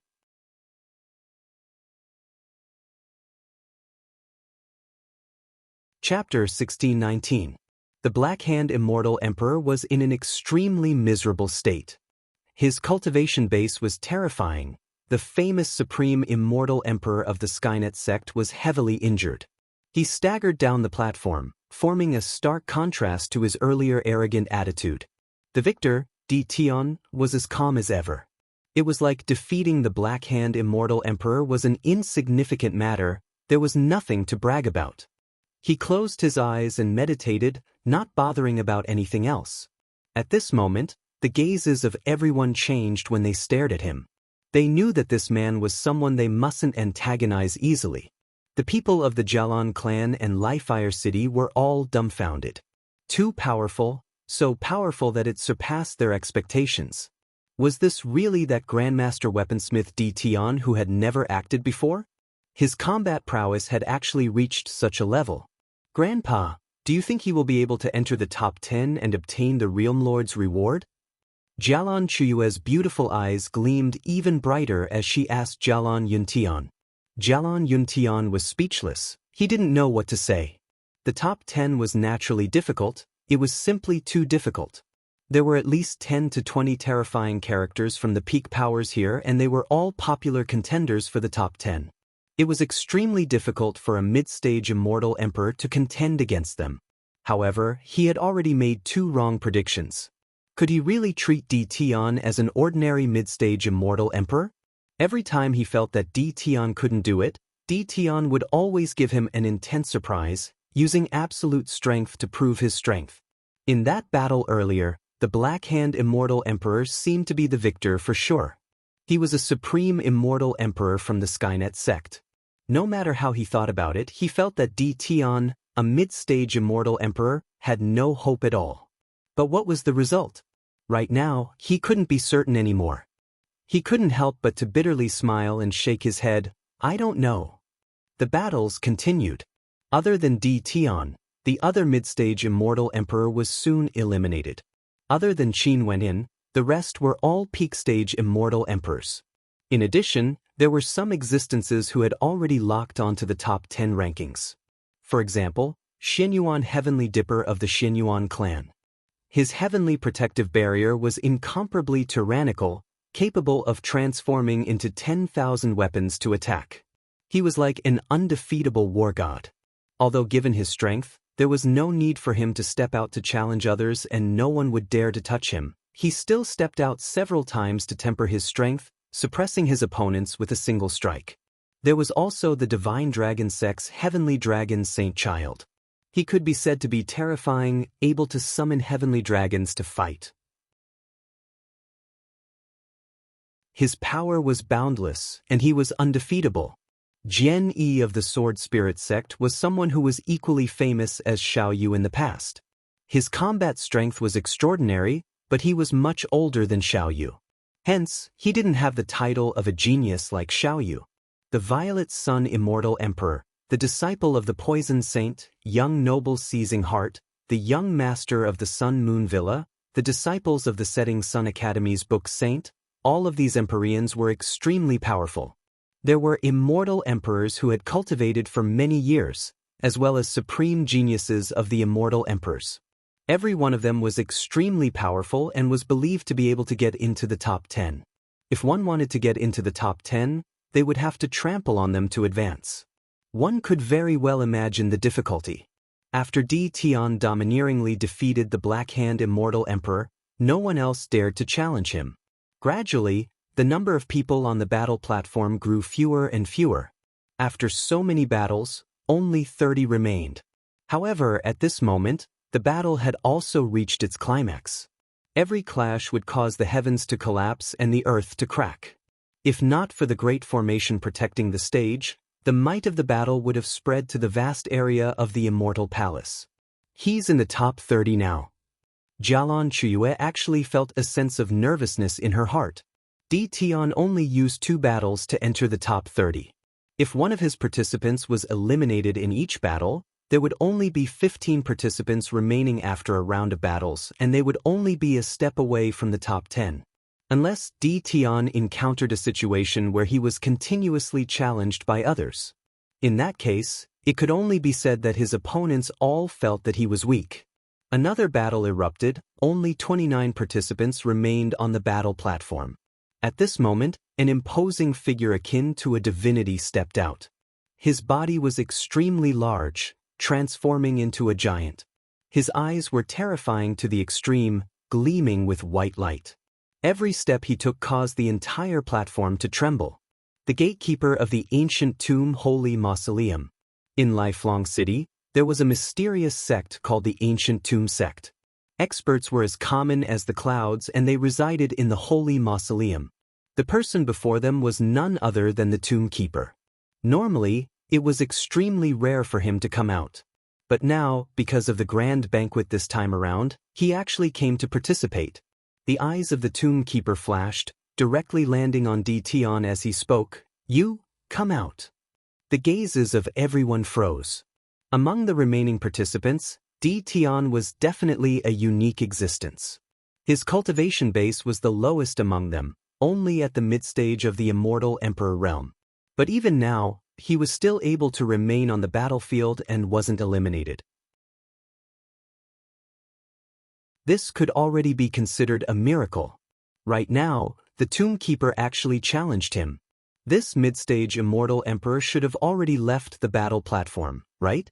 When they thought of how powerful this Tomb Keeper was, an expression of interest appeared on the faces of everyone. What would happen if he fought against Di Tian's sealing arts? Di Tian stepped out only to see that the Tomb Keeper didn't say anything. The Tomb Keeper's eyes turned white as Emperor Light cascaded down from the sky. The white light transformed into boundless petrification law energy, and in an instant, everything turned to stone. Di Tian only felt his body growing increasingly stiff, as though he was about to be petrified. Terrifying law energy circulated around him, blocking the corrosion of the petrification energy. However, the petrification law energy that cascaded down from the sky turned the entire space into stone. It was like a gigantic boulder had completely enveloped the space Di Tian was in. That white eye was simply too terrifying. It was capable of petrifying everything. A thunderous rumbling sound rang out. The Tomb Keeper stepped out, causing the space around him to tremble. He lifted his gigantic palm and blasted out a punch towards the petrified space before him. This punch caused the space around him to tremble, causing a thunderous boom to ring out. The petrification caused a terrifying shockwave, wanting to destroy Di Tian's body as well. How tyrannical was this? Jialan Chuyue's countenance instantly turned pale. Before this, she still held an intense hope, hoping that Di Tian would be able to create a miracle and kill his way into the top 10. But when she saw the Tomb Keeper truly acting, only then did she understand how terrifying these remaining participants were. Right now, she only had a single hope: Tian was still alive. This strike was sufficient to shatter the petrified space, capable of shattering everything, including Tian's body. The petrification space continued to crumble as the law energy in it surged. Within it, a figure slowly appeared. He was in an independent sealed space and actually managed to seal himself within, not shattering. The eyes of the tomb keeper flashed. The white light in his eyes grew even more terrifying as he shot towards Tian. A pair of sealing eyes appeared behind Tian, absorbing the light from the constellations. Boundless sealing light shot out, clashing against the petrification energy in the air. The laws of petrification and the laws of sealing clashed against each other. Crisp cracking sounds rang out unceasingly as the area of petrification expanded unceasingly, wanting to completely envelop the space Tian was in. As for the laws of sealing, they transformed into a terrifying grand sealing formation that fought against the petrification energy. When the tomb keeper saw that he couldn't do anything to Tian, he stomped on the ground and punched out, shattering everything, shattering both the laws of petrification and the laws of sealing. His palm grabbed through space, incomparably tyrannical, directly transforming into a giant spirit hand that grabbed towards Tian. The laws of petrification instantly petrified the space under the attack of the tomb keeper. Tian's law energy soared up into the sky as a sealing gate appeared, capable of devouring everything. Within it, the terrifying palm imprint was sealed within as it blasted towards the tomb keeper. At the same time, a terrifying spatial diagram flew out from his body, sweeping through the air, transforming into a gigantic diagram of the heavens and earth. This diagram was complete and was like a supreme emperor weapon, sealing this entire space. Emperor light frenziedly cascaded down on the diagram. This was the light of sealing, yet it was able to isolate the petrification law energy of the tomb keeper. Emichim? The tomb keeper inclined his head and roared in rage. Boundless sound waves rocked the space, destroying everything in its path as they blasted into the diagram. However, the terrifying shockwaves seemed to have been sealed as well. Boundless sealing light radiated from the diagram, frenziedly extending outwards. The tomb keeper discovered that it was getting harder and harder for him to control the laws of heaven and earth. This entire space was filled with the light of the great Tao, sealing all the law energy in this space. He roared loudly and directly lunged towards Tian. Clearly, he knew that he had to end this battle as soon as possible. If this continued, it would be extremely disadvantageous to him. How could Tian give him a chance? The sealing gate appeared once more and flew forward, wanting to seal the tomb keeper within it. The tomb keeper didn't fear it at all and continued to attack frenziedly, forcefully shattering the sealing gate. However, the sealing light that cascaded down grew more and more intense, starting to corrode his body. He inclined his head as his eyes gleamed with the light of petrification. He was no longer able to block the might of the tomb keeper. The tomb keeper is about to lose. Many people silently mused when they saw this scene. Great waves rose in their hearts. Tian's sealing abilities were actually so powerful to such an extent that even the tomb keeper of the holy tomb couldn't do anything to him. Just like what everyone had predicted, the tomb keeper continued his attacks. Tian was merely trying to exhaust him. Finally, the tomb keeper gave up and admitted his defeat.